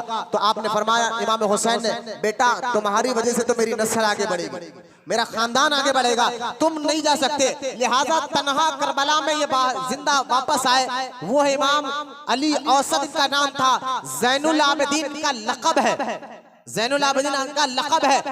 और लक़ब कहते हैं, ज़ैनुल आबिदीन कहते हैं किसको है? ज़ैनुल आबिदीन का माना है इबादत गुजारों का सर का ताज, इबादत गुजारों का सर का ताज। क्यों कि हजरत अली औसत जो आगे चलकर ज़ैनुल आबिदीन का लक़ब हुआ है, ये रोजाना फर्ज नमाज, सुन्नत तो छोड़े, रोजाना 1000 रकत नफिल पढ़ा करते थे। रोजाना 1000 रकत। ऐसी इबादत अली के बेटे हैं, अली के बेटे हैं, हुसैन के बेटे हैं, जिनका मुकाम और मर्तबा कुरान बयान करता है, वो नमाजें नहीं छोड़े, फर्ज सुन्नत तो छोड़े, नफिल तक नहीं छोड़े। तो आज अपने आप को एक गांजा पीने वाले, अपने आप को मल अली का मलंग कहने वाले, ये फेक किस्म, मैं अक्सर ये बात कहता हूँ, आज के दौर में जहाँ वहाबियों बदअकीदों से आपको बचना है, आज के दौर में फेक किस्म के लोगों से भी आपको बचना है, जो अपने आप को पीर कहे हुए, गांजा पीते हुए और नशे के सिगरेट पीते हुए, हाथ में 10 अंगूठी पहनकर नमाजों को छोड़ते हैं। ना उनको तहरत के मसले मालूम, ना उनको वजू के मसले मालूम, फिर भी अपने आप को अली का मलंग कहकर, गौसे आजम का आशिक कहकर लोगों के ईमान और अकीदे को लूट रहे हैं। खबरदार, जब उनसे पूछा जाओ आप नमाज क्यों नहीं पढ़ते, वो शरीयत वालों की नमाज अलग है, तरीकत वालों की नमाज अलग है, तुम नमाज पढ़ते हो, हम दिल से नमाज पढ़ते हैं। इस तरह की बातें कर ताज्जुब है, ताज्जुब है। मुझे ताज्जुब तो इस बात पर होता है कि आज के 2024 में, आज के इस दौर में ऐसे फेक लोगों के भी लोग मुरीद बनते हैं। हाँ, आप 2024 अभी की बात कर रहा हूं मैं, तहज्जुद की बात है ना। इतना जमाना तरक्की कर लिया है, लेकिन हमारे सबक, हम तो दिन से दूर है ना, ऐसे लोगों को हम पहचान रहे नहीं है। अब दीन से हमारे को हर चीज की नॉलेज, अरे आपका नहीं, हम बूढ़े हो गए, अब क्या नॉलेज हासिल करें। मैंने कहा फोन तुम खरीदते हो, व्हाट्सएप चलाने बूढ़ों को आता है, फिर यूट्यूब चलाने आता है, नौजवान तो पूछो न को, तो हर ऐप को जानता है। मैंने कहा फोन के बारे में इतना जानकारी रखते हो, कभी दीन के बारे में भी जानकारी रखो, इस्लाम के बारे में भी जानकारी रखो। वो उसके लिए तुम किसके पीछे भाग जाते हो? फेक लोगों के पीछे भागकर अपना ईमान और अकीदा कभी बर्बाद मत करो। नमाज एक ऐसी इबादत है ना किसी पे माफ हुई है जो बेनमाजी है। खुद पीरों के पीर, वलियों के सरदार सरकार गौसे आजम दस्तगीर रज़ी अल्लाह ताला अन्हु फरमाते हैं कि मैंने 90 साल की जिंदगी में कभी बेनमाजी के हाथ से पानी तक नहीं पिया है। बेनमाजी के हाथ से पानी तक नहीं पिया है। ये कौन लोग हैं?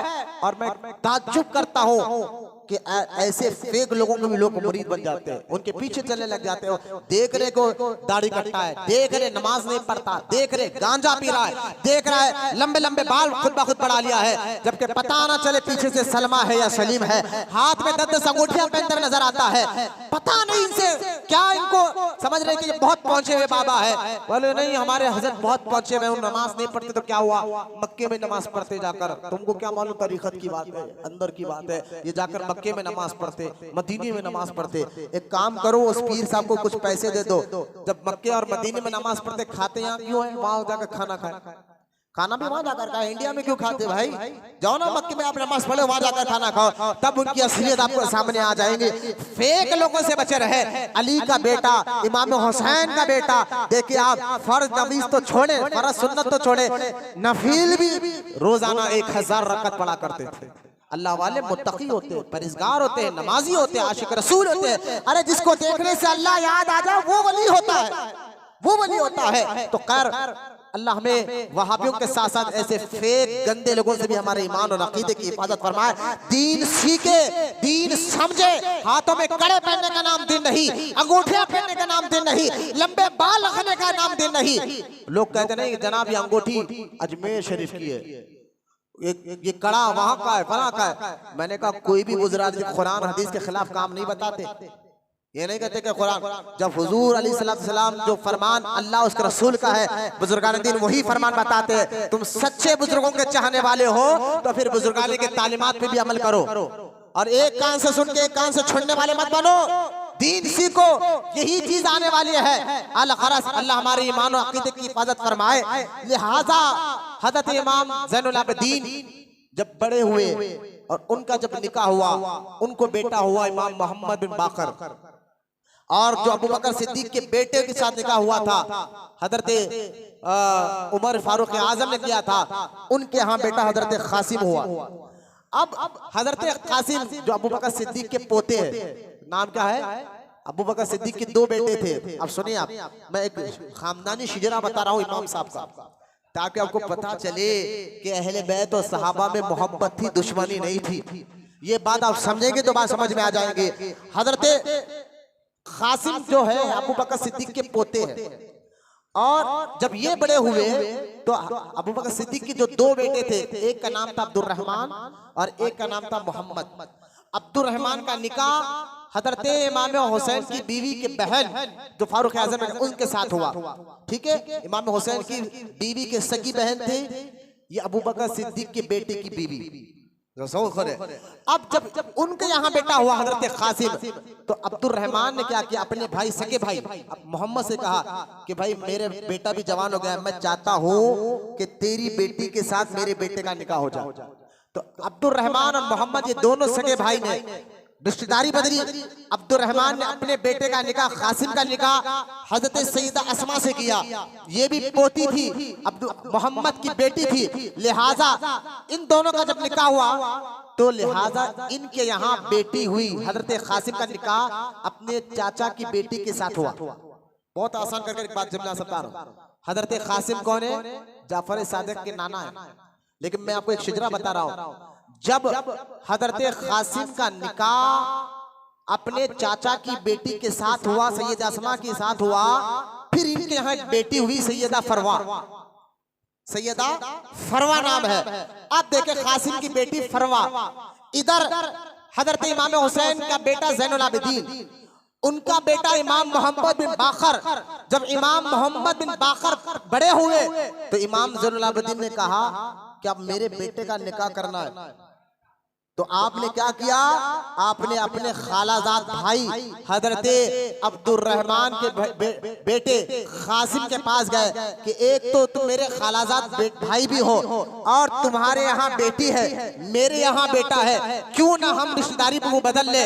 लिहाजा हजरते इमाम ज़ैनुल आबिदीन अली के बेटे ज़ैनुल आबिदीन ने अपने बेटे का निकाह मोहम्मद बिन बाकर का निकाह हजरते कासिम के बेटी के साथ कराया।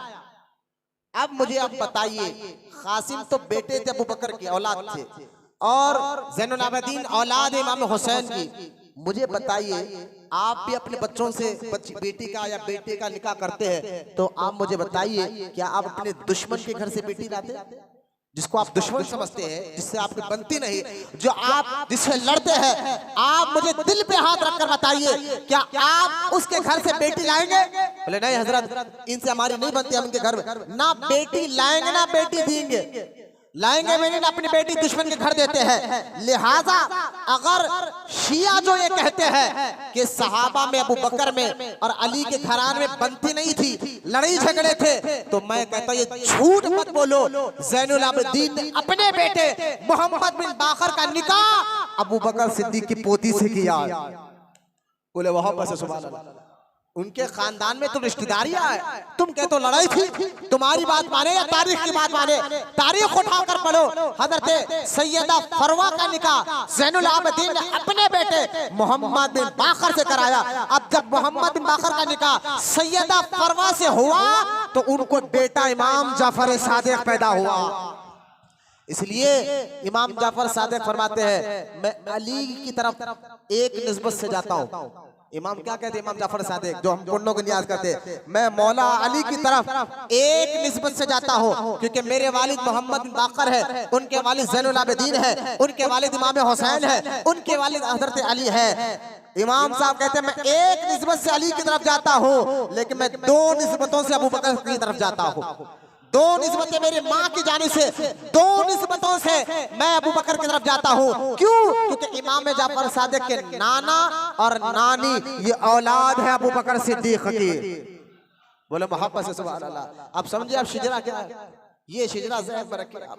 इमाम जाफर सादिक रज़ी अल्लाह ताला अन्हु अपने वालिद से भी पढ़े, अपने दादा से भी पढ़े, अपने नाना से भी पढ़े। और जब पढ़े ना और इल्म जब हासिल हुआ, सिर्फ ज़ाहिरी बातिनी उलूम के साथ साथ इमाम साहब के बारे में अगर उस टॉपिक लंबी हो जाती, मैंने इस पर कई बार तकरीर की है। हजरत इमाम जाफर सादिक रज़ी अल्लाह ताला अन्हु तिब में भी, डॉक्टरियत में, आज मैं साइंस जो है ना डॉक्टर, आज उस बात को जाहिर कर रहे हैं। लेकिन इमाम जाफर सादिक को अल्लाह पाक ने ऐसा इल्म अता फरमाया था कि आप बड़े से बड़ा डॉक्टर आज हैरान है। 1300 साल पहले इमाम साहब ने उसका बीमारी का इलाज बताया था। यानी डॉक्टरी में देखे तो उसके कई भाई वाकयात लिखे हुए हैं। इमाम साहब ने कहा था कि एक इंसान के जिस्म में कुछ चीज है तो ज्यादा बड़ी हुई है, कुछ उससे कम है, कुछ उससे कम है। आज साइंस कहती है, वो तीन चीजों का नाम भी बताती है, एक बड़ी हुई, एक उससे कम, एक उससे कम। साइंस तो आज बता रही है, लेकिन इमाम साहब ने 1300 साल पहले बता दिया था। ये सदका है अली के बेटे को इल्म का। क्यों? कि जिनका दादा बाबुल इल्म है तो उनका पोता तो ऐसा इल्म वाला होगा ना।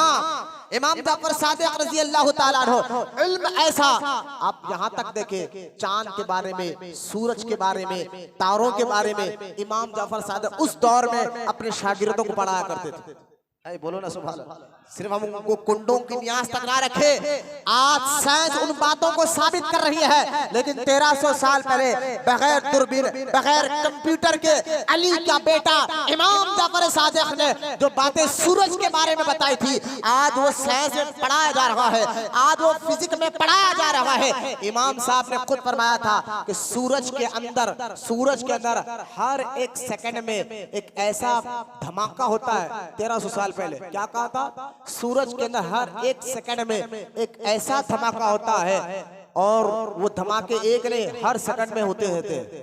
और वो धमाके की ताकत और कुव्वत ऐसी है, अगर ऐसा धमाका जमीन पर हो जाए, पूरी उस एक धमाके से पूरी दुनिया खत्म हो जाए। लेकिन सूरज के अंदर अल्लाह की कुदरत को जहन में रखकर बोलिए सुभान अल्लाह। ऐसा सूरज अल्लाह ने बनाया है कि एक धमाका, इमाम साहब ने जब फरमाया था सूरज के अंदर वैसा एक धमाका नहीं, हर सेकंड में ऐसे हजारों धमाके होते रहते हैं। वैसा एक धमाका अगर दुनिया में आए तो दुनिया खत्म हो जाए। कब कहा था इमाम साहब? 1300 साल पहले। आज फिजिक्स पढ़ने वाले बच्चे जो कॉलेज में, यूनिवर्सिटी में जाते हैं, उनसे पूछो आज कॉलेज में ये पढ़ाया जा रहा है नहीं पढ़ाया जा रहा है? खुद फिजिक्स में ये बात पढ़ाई जाती है कि सूरज के अंदर हर एक सेकंड में न्यूक्लियर बम, जानते हैं ना, हर मुल्क के पास है न्यूक्लियर बम। वो बम ऐसा है अगर जहां पर फोड़ा जाए पूरी दुनिया, वो जैसे इंडिया में भेजा तो इंडिया पूरा खत्म हो जाए, पूरा दुनिया खत्म हो जाए। ऐसा न्यूक्लियर बम हर मुल्क वाले ने बनाकर रखा है। हर अमेरिका के हर मुल्क अपने पास वो न्यूक्लियर बम रखा है। तो अब जो है आज के साइंटिस्ट कहते हैं सूरज के अंदर ऐसे न्यूक्लियर बम जैसी ताकत के हर सेकंड में कई किस्म के ब्लास्ट होते रहते हैं, कई किस्म के ब्लास्ट होते रहते हैं। आप लोग कहते हैं साइंस कितनी तरक्की कर रही है भाई, सूरज के अंदर हर एक सेकंड में न्यूक्लियर बम जैसी ताकत के कई ब्लास्ट रोज होते रहते हैं। मैं हंस कर कहता हूँ ये बात साइंस आज बता रही है। अरे नादान, दीन पढ़ लेता, दीन सिर्फ हलाल हराम के मसाइल नहीं, हर मसले का अल्लाह ने कुरान में बताया है, हमारे बुजुर्गों ने बताया है। साइंस आज ये बात बता रही है, इमाम साहब ने 1300 साल पहले ये बात बताया था। साइंस ये आज बता रही है, इमाम जाफर सादिक। अरे भाई सिर्फ हम कुंडों की न्याज तक इनको जानते हैं ना, हमें क्या पता है भाई कुंडों की न्याज में गोश्त नहीं बनाना है, लिहाजा 8 दिन पहले से गोश्त बंद कर दो। अरे भाई नमाज के लिए इतना एहतमाम नहीं होता जो इनके न्याज के लिए लोग करते हैं। लेकिन न्याज का मैं इनकार नहीं कर रहा हूँ, खुद मैं भी अपने घर में न्याज करता हूँ। लेकिन ये क्या आपने तरीके निकालिए हैं कि भाई गोश्त नहीं बनाया जाएगा, हर चिंदी धोई जाएगी, बर्तन धो जाएगा, वो कर जाएगा, लाजिम और जरूरी समझकर इस तरह के कानून बना। इस हद तक तो इमाम साहब को समझे है। अरे इमाम जाफर सादिक रज़ी अल्लाह ताला अन्हु को जरा पढ़ो, जरा समझो, जिनके उस्ताद कौन थे, जिनके शागिर्द कौन थे। पढ़ने और समझने से ईमान और अकीदा तो मजबूत होता है, और साथ ही साथ अल्लाह ताला जो है उनके सदक़े में, उनके जिक्र की बरकत से हमारी बख्शिश भी फरमाता है। ये इमाम जाफर सादिक बहुत करीब आ गया, बात खत्म कर रहा हूँ। इमाम जाफर सादिक रज़ी अल्लाह ताला अन्हु का आज मैं एक अकीदा बयान कर बात खत्म करता हूँ। और ये अकीदा ये जरूरी है आज के इस दौर में सीखने और समझने का ये दौर है। इमाम जाफर सादिक यूँ तो आपकी करामात बेशुमार है। आपके शागिर्द में दाऊद ताई रहमतुल्लाह अलैह ये शागिर्द थे इमाम जाफर सादिक के। सुफियान सूरी ये शागिर्द, आप जो अहले इल्म है वो जानते हैं सुफियान सूरी कौन है, सुफियान बिन उयैना कौन है, यहया इब्न यहया कौन है। अरे भाई मैं आपको बताने के लिए कह दूं, इस जमीन पर कुरान के बाद अफजल किताब बुखारी शरीफ है। कुरान के बाद अफजल किताब बुखारी शरीफ है। इमाम बुखारी के उस्तादों में नाम आता है सुफियान सूरी का, सुफियान बिन उयैना का, यहया इब्न यहया का। कौन है? इमाम बुखारी के उस्तादों में, दादा परदादा उस्तादों में। तो ये इमाम बुखारी के उस्ताद, दादा परदादा उस्ताद कौन? सुफियान सूरी, सुफियान बिन उयैना, यहया इब्न यहया। ये कौन है जो बुखारी के तो उस्ताद है लेकिन शागिर्द इमाम जाफर सादिक के है। इमाम जाफर सादिक के शागिर्द है। अरे मैं मुहद्दिसीन को देखो तो उनके दर के गदा नजर आते हैं। बुजुर्गों में गौसे आजम के दादा पीर को इमाम बताओ, किसके दादा पीर? किसके? गौसे आजम के, जो हम 11वीं करते हैं। उनके दादा पीर शेख मारूफ करकी, जिनका मज़ार बगदाद में है। अल्हम्दुलिल्लाह मैंने वहां पर ज़ियारत की है। शेख मारूफ करकी कौन है? ये गौसे आजम के दादा पीर, गौसे आजम के दादा पीर। खुद गौसे आजम की मजार के पास 40 दिन का छिल्ला बैठा। बोले सुभान अल्लाह। गौसे आजम जिनके मजार के पास बैठे 40 दिन का छिल्ला, वो जगह भी बगदाद में मैंने अपनी आंखों से देखी जहां पर गौसे आजम बैठे थे इबादत में। हाथ लगा कर अल्लाह का शुक्र है मैं लगाया हो, तो वो जगह तो सोचे जहां गौसे आजम बैठते जिस बुजुर्ग के पास, वो बुजुर्ग का मुकाम क्या होगा। वो है शेख मारूफ करखी। ये शेख मारूफ करखी ये तो दादा पीर है गौसे पाक के, लेकिन शेख मारूफ करखी धोबी है। मैं बेइज्जती के नाम से नहीं बोल रहा, सुने आप, अदब के दायरे में बात कर रहा हूं। धोबी है किसके? आप आम आदमियों के नहीं, अली के बेटे इमाम अली रजा के। इमाम अली रजा जो पोते हैं इमाम जाफर सादिक के, उनके कपड़े शेख मारूफ करखी धोया करते थे। शेख मारूफ करखी इमाम अली रजा के दर के गुलाम, इमाम अली रजा के दर के खादिम, इमाम अली रजा के दर की चौखट पर ही इनका इंतकाल हुआ है। इमाम अली रजा के दर की चौखट पर इनका इंतकाल हुआ है। ये शेख मारूफ करखी रूहानियत में ऐसा मुकाम जो गौसे आजम के दादा पीर है, ये इमाम जाफर सादिक के पोते के गुलाम है। अब अंदाजा करें, जिनके गुलाम गौसे आजम के दादा पीर है, तो उनके आका का मुकाम मर्तबा क्या होगा। वो इमाम जाफर सादिक का मुकाम और मर्तबा क्या होगा। हजरत इमाम जाफर सादिक रजी अल्लाह ताला अन्हु, आपके कुछ बातें मैं आपके सामने पढ़ना चाहता था और सिर्फ 10 मिनट बाकी रह गए हैं। मेरी बात पर थोड़ा सा तवज्जो फरमाकर थकान और सुस्ती को खाली करते मेरी बातों को सुनिए आप। इमाम जाफर सादिक की करामात में बेशुमार है। मैं उनके करामात बताऊं, खाली जब बादशाह ने उनको बुलाया था, क्योंकि इमाम जाफर सादिक की मकबूलियत से वो डर गया था। डर कर कहने लगा कहीं ऐसा ना हो कि लोग मुझे वोट देना छोड़कर इमाम को वोट देना शुरू कर दे। जबकि इमाम जाफर सादिक को सियासत में कोई इंटरेस्ट था नहीं, कुर्सी के लिए कोई इंटरेस्ट था नहीं, फिर भी बादशाह को डर था कहीं ऐसा ना हो कि ये हुसैन का बेटा कहीं कुर्सी का दावा ना कर दे, हुकूमत का दावा ना कर दे। तो बादशाह हीले ढूंढता था, कैसा ना कैसा इनको मार दिया जाए, इनको कत्ल कर दिया जाए। इनका इल्म, इनका तकवा, इनकी परहेजगारी, ये दुनिया में लोग इनके वाह वाह कर रहे हैं, कि इनके चाहने वाले बढ़ते जा रहे हैं। तो इस बात की घबराहट जब बादशाह को हुई, बादशाह ने अपने सिपाहियों को कहा जाओ जाफर सादिक को बुला कर लेकर आओ। जैसे ही वो आएंगे तो मैं अपने सर पर इशारा करूंगा, हाथ रखूंगा। और जल्लाद को कहा जैसे ही मैं सर पर हाथ रखूं तो फौरन इमाम साहब का गर्दन काट देना, सर काट देना। ये कहकर जब सिपाही गए और इमाम जाफर सादिक को बुलाया, चलिए आपको बादशाह बुला रहे हैं। इमाम जाफर सादिक जब महल के अंदर घुसे, बादशाह कुर्सी में बैठा हुआ था, लेकिन इमाम साहब को जैसा ही देखा अदब से खड़ा हो गया, अदब से खड़ा हो गया और खड़ा होकर उनको इज्जत के साथ आकर खुद अपनी कुर्सी में बिठाया और बाजू अदब के साथ बैठ गया, बाजू अदब के साथ बैठ गया। सारे सिपाही परेशान।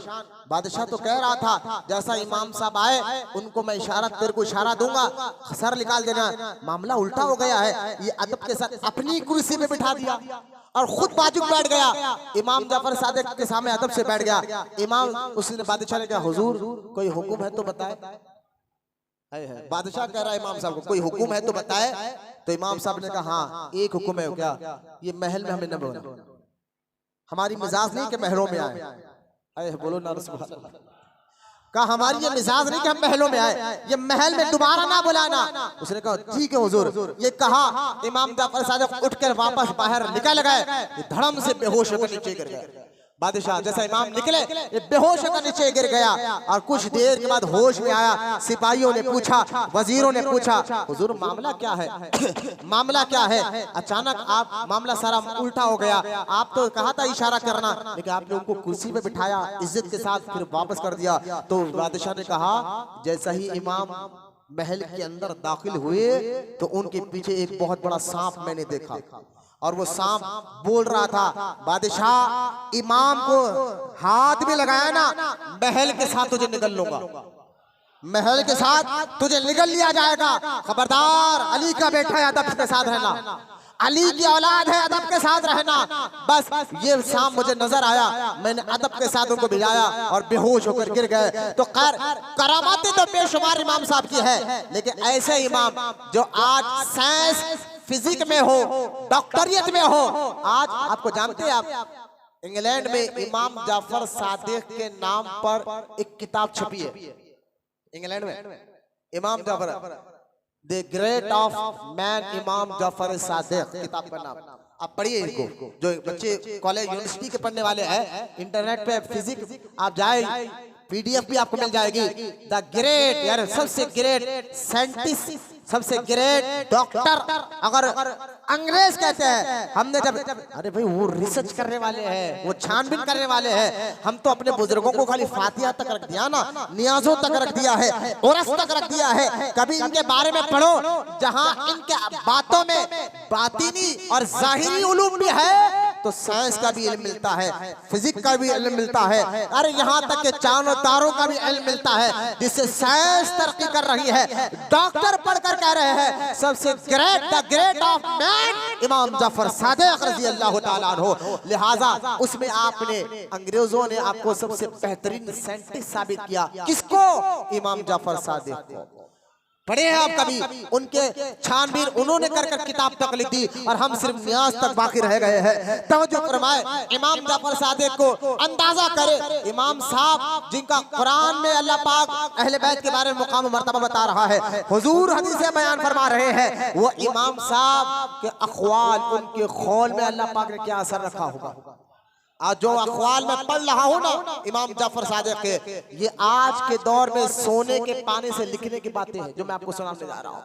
इसको आप पढ़े और बस इस नीयत से सुने आप कि जो इमाम जाफर सादिक बता रहे हैं उस पर मैं अमल करूंगा। बोले इंशाअल्लाह, इंशाअल्लाह। अच्छा सुने आप, इमाम जाफर सादिक की ये जो अक़वाल मैं भी आपके सामने पढ़ूंगा, इन्होंने अपने बेटे इमाम मूसा काजिम को नसीहत की थी, और नसीहत 1300 साल पहले हो रही है। इमाम मूसा काजिम ने, हाय हाय, इमाम मूसा काजिम का रोजा आज भी बगदाद में गौसे आजम की दरगाह से 3 किलोमीटर की दूरी पर है। गौसे आजम की दरगाह से 3 किलोमीटर दूरी पर इमाम मूसा काजिम का रोजा है। अरे ये वो रोजा है जहां गौसे पाक भी अदब से आकर ठहर कर जाया करते। बोलो ना सुभान। 11 वाले पीर जिनकी दरगाह पर अदब के साथ हाथ बांधकर नीचे मुंडी रखकर ठहरते थे, वो इमाम मूसा काजिम बेटे इमाम जाफर सादिक के हैं। सुने, इमाम जाफर सादिक रज़ी अल्लाह ताला अन्हु अपने बेटे इमाम मूसा काजिम को कुछ बातें कही थी जिनको नसीहत कहते हैं, लेकिन कही तो 1300 साल पहले। आप कहेंगे मौलाना 1300 साल पहले जो बात कही, आज 2024 में 2025 में आज वो बातों का असर क्या होगा 23-24 में? आज तो एक से एक साइंटिस्ट की बातें है, लेकिन खुदा के कसम जो बातें इमाम साहब ने की है ना, अगर अभी मैं पढ़ूंगा आप सुनेंगे तो कहेगा ना ना ना ये बातें आज के दौर की हो रही है। यानी नहीं समझिए आप, यानी आज के दौर में जो बातें है ना, ऐसा दिख रहा है कि इमाम साहब को अल्लाह ताला और उसके रसूल ने ये बातें बता दी है, और आज के दौर को देखकर इमाम साहब ने अपने बेटे को वसीयत की है। 1300 साल पहले की बातें कहा और आज वो बातें पे अमल करेंगे तो आपका ईमान और अकीदा मजबूत हो जाएगा। और सुने इमाम साहब का कौल, सुने ना, जाग रहे ना, अब सुने मेरे बात। इमाम मूसा का सईद ने पूछा, अब्बा जान जरा आप कुछ तो बातें नसीहत के बताइए। तो इमाम जाफर सादिक फरमाते, बेटा जानते हो कि मालदार कौन? अब देखिए जुमला फरमा, मालदार कौन तुम जानते हो? इमाम जाफर सादिक कह रहे हमारी नजर में मालदार हम जानते हैं, मालदार वो जो करोड़पति हो, 10 बिल्डिंगें हो, 4 कारें घर के बाहर खड़े हुए हो, ये सब है भाई। लेकिन बीमारियां कितने कभी उससे भी पूछो, शुगर, बीपी, ठहरा, क्या क्या की बीमारियां, सुकून की नींद नहीं। मैं दौलत वालों की बेइज्जती नहीं कर रहा हूँ, अगर वो दौलत हलाल जरिए से तो सराखों पर, हाँ ऐसी दौलत, क्योंकि दौलत से भी दीन का काम होता है। हमारे उस्मान गनी रजी अल्लाह ताला अन्हु को अल्लाह ताला ने बेशुमार दौलत अता फरमाई। अब्दुर्रहमान बिन औफ ये सहाबी रसूल को अल्लाह ताला ने बेशुमार दौलत अता फरमाई थी। लिहाजा दौलत की बेइज्जती हम नहीं करें अमीर लोगों की। अब कहेंगे नहीं भाई अमीर गरीब लोग, ना ना ना, हम तो हलाल जरिए से जो पैसा है सराखों पर भाई। मैं उनकी बात कर रहा हूँ जो जमीनें हड़प कर बिल्डिंगें बना रहे हो, सूद का कारोबार कर कर बिल्डिंगें बना रहे हो, सट्टा जुआ जिना के अड्डे जलाकर बना रहे हो, गरीबों यतीमों बेवाओं के लूट कर माल जो बिल्डिंगें बना रहे हो, आपको ये बहुत बड़ा मालदार है। ना ना, तो सुनिए आप इमाम साहब क्या कहते हैं, बोलो ना सुना भाई। जिसकी नुयाज हम कुंडों की करते थे उनकी बात कर रहा हूँ। इमाम साहब कहते हैं, और ये बात अपने जहन में बिठा ले, सुकून नहीं मिला तो जब बोलना, आपको टेंशन खत्म हो जाएगा। सुनिए आप, इमाम साहब फरमाते बेटा मालदार वो है जो तकसीम इलाही पर राजी रहे। मालदार वो है जो अल्लाह की तकसीम पर अल्लाह की तकसीम पर राजी रहे। जो दूसरों के माल पर नजर रखे वो फकीर की हालत में ही मरता है। मालदार वो जो अल्लाह दिया उस पर राजी रहे। बोले ना सुभान अल्लाह मोहब्बत से। आप बताएं कि आज के दौर के हिसाब ये बात है नहीं। आज के दौर में अमल करने के लिए आज लोग बिला वजह लोग मालदारों पर चारे देखो ना जुआ खेलता, पैसा वो पैसा ये पैसा। हमारे पास मेहनत करके 5 टाइम नमाज पढ़कर भी कुछ हासिल नहीं हो रहा है ना। असल दौलत दिल का इत्मीनान है। इमाम साहब कहते हैं असल मालदार वो है जो अल्लाह की तकसीम पर राजी रहे।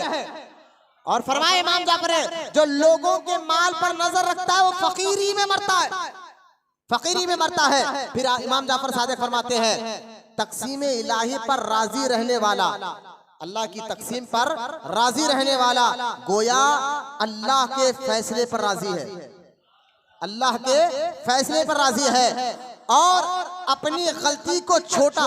यहाँ बहुत प्यारी बात है, अरे उन्हें ऐसा उन्हें ऐसा उन्हें ऐसा, लेकिन इमाम साहब कहते हैं पहले तुम कैसे हो। इमाम साहब कहते हैं जो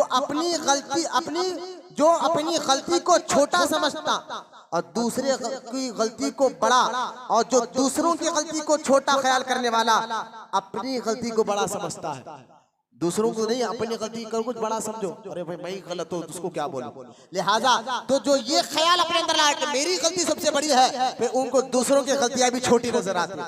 लेकिन जो अपनी गलती को बड़ा छोटी तो समझता है तो दूसरों की छोटी छोटी गलती भी उसको बड़ी नजर आती है। इमाम साहब के पहले कौल पे अमल करेंगे ना इंशाअल्लाह, अल्लाह की दी हुई तकसीम पर राजी रहे। देखिए दिमाग भी सुकून में रहेगा, दिल भी सुकून में रहेगा इंशाअल्लाह। अब दूसरा कौल सुने आप। हाँ ये बात तो मैं कहता हूँ आज के नौजवान बच्चे तो खास तौर पर सुने। इमाम जाफर सादिक का ये कौल नौजवानों के लिए बहुत बहुत बड़ी रहनुमाई है। इस बात पर बहुत बड़ी बात है।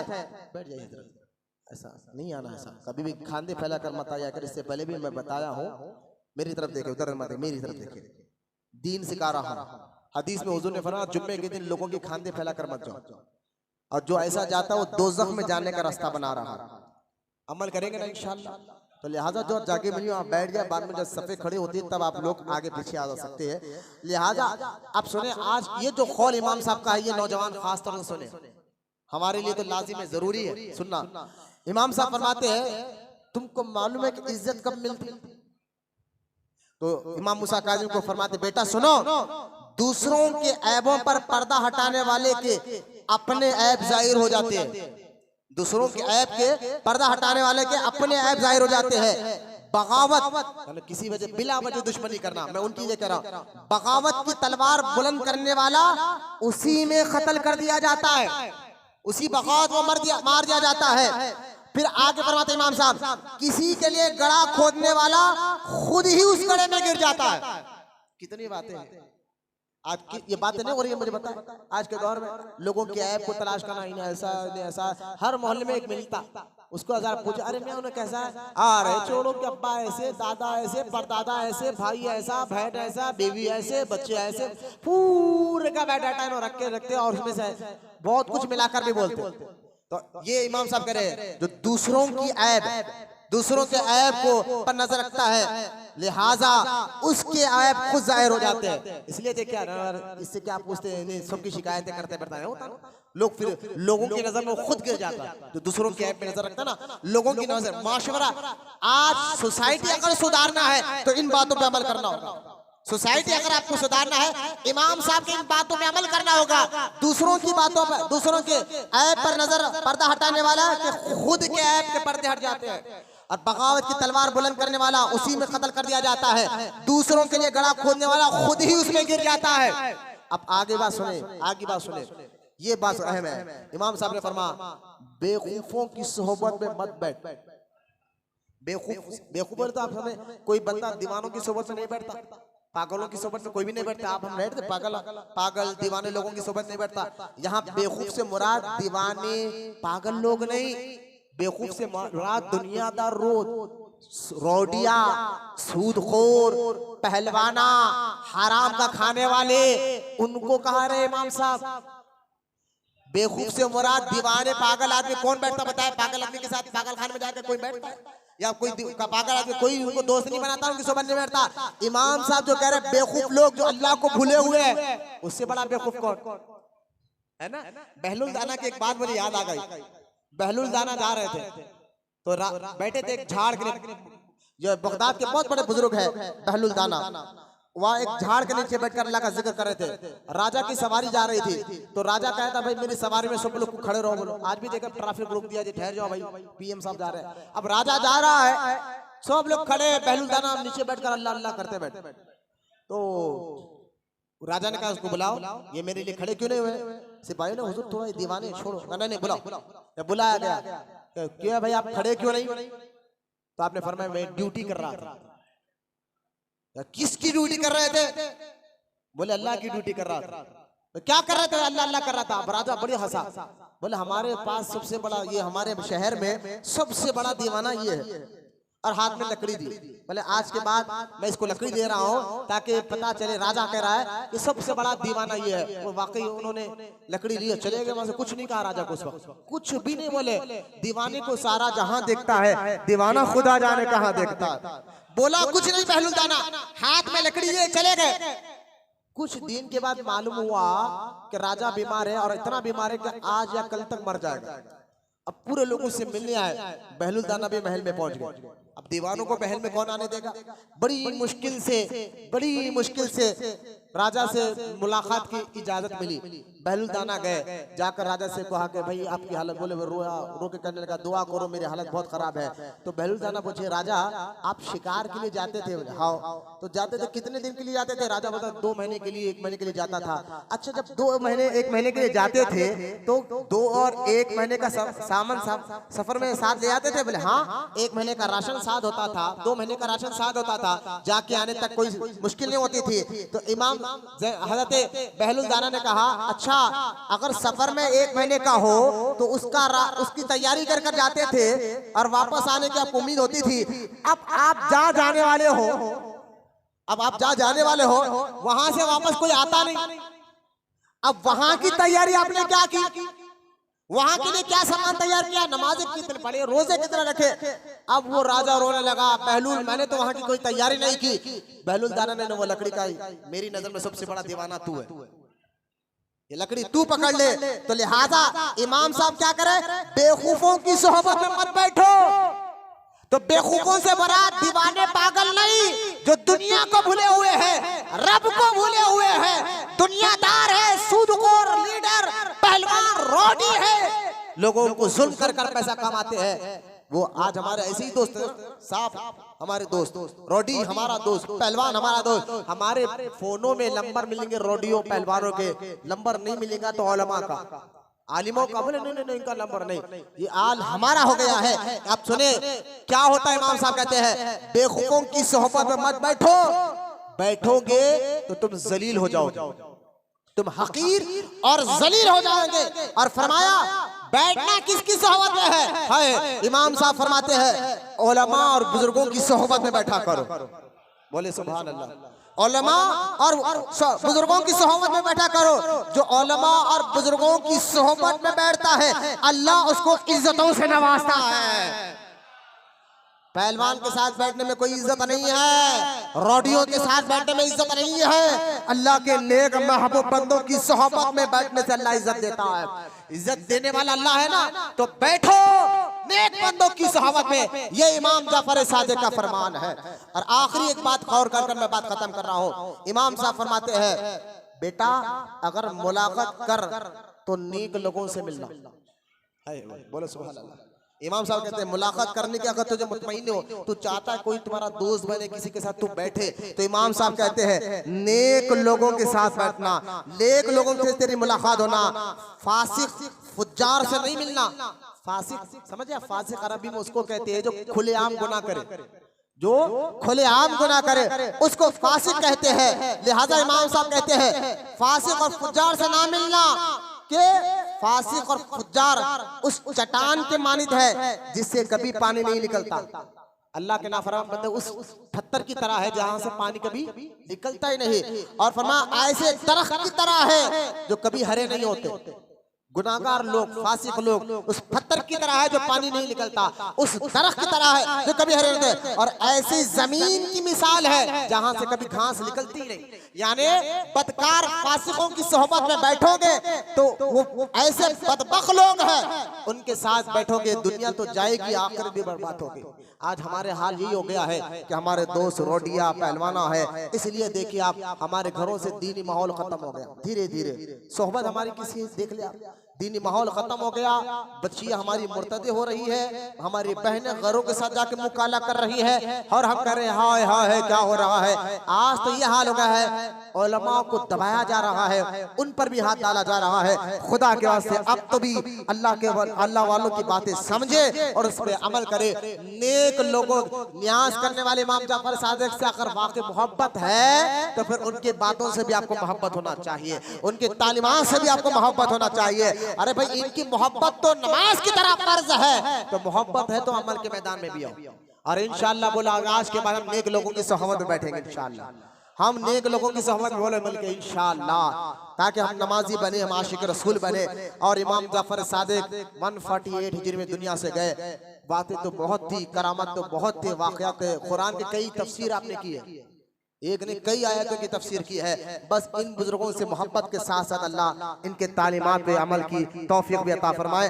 अब बस बात खत्म कर रहा हूँ, अमल की तौफीक अता फरमाए। वमा अलैना इल्लल बलाग वल्हम्दुलिल्लाहि रब्बिल आलमीन।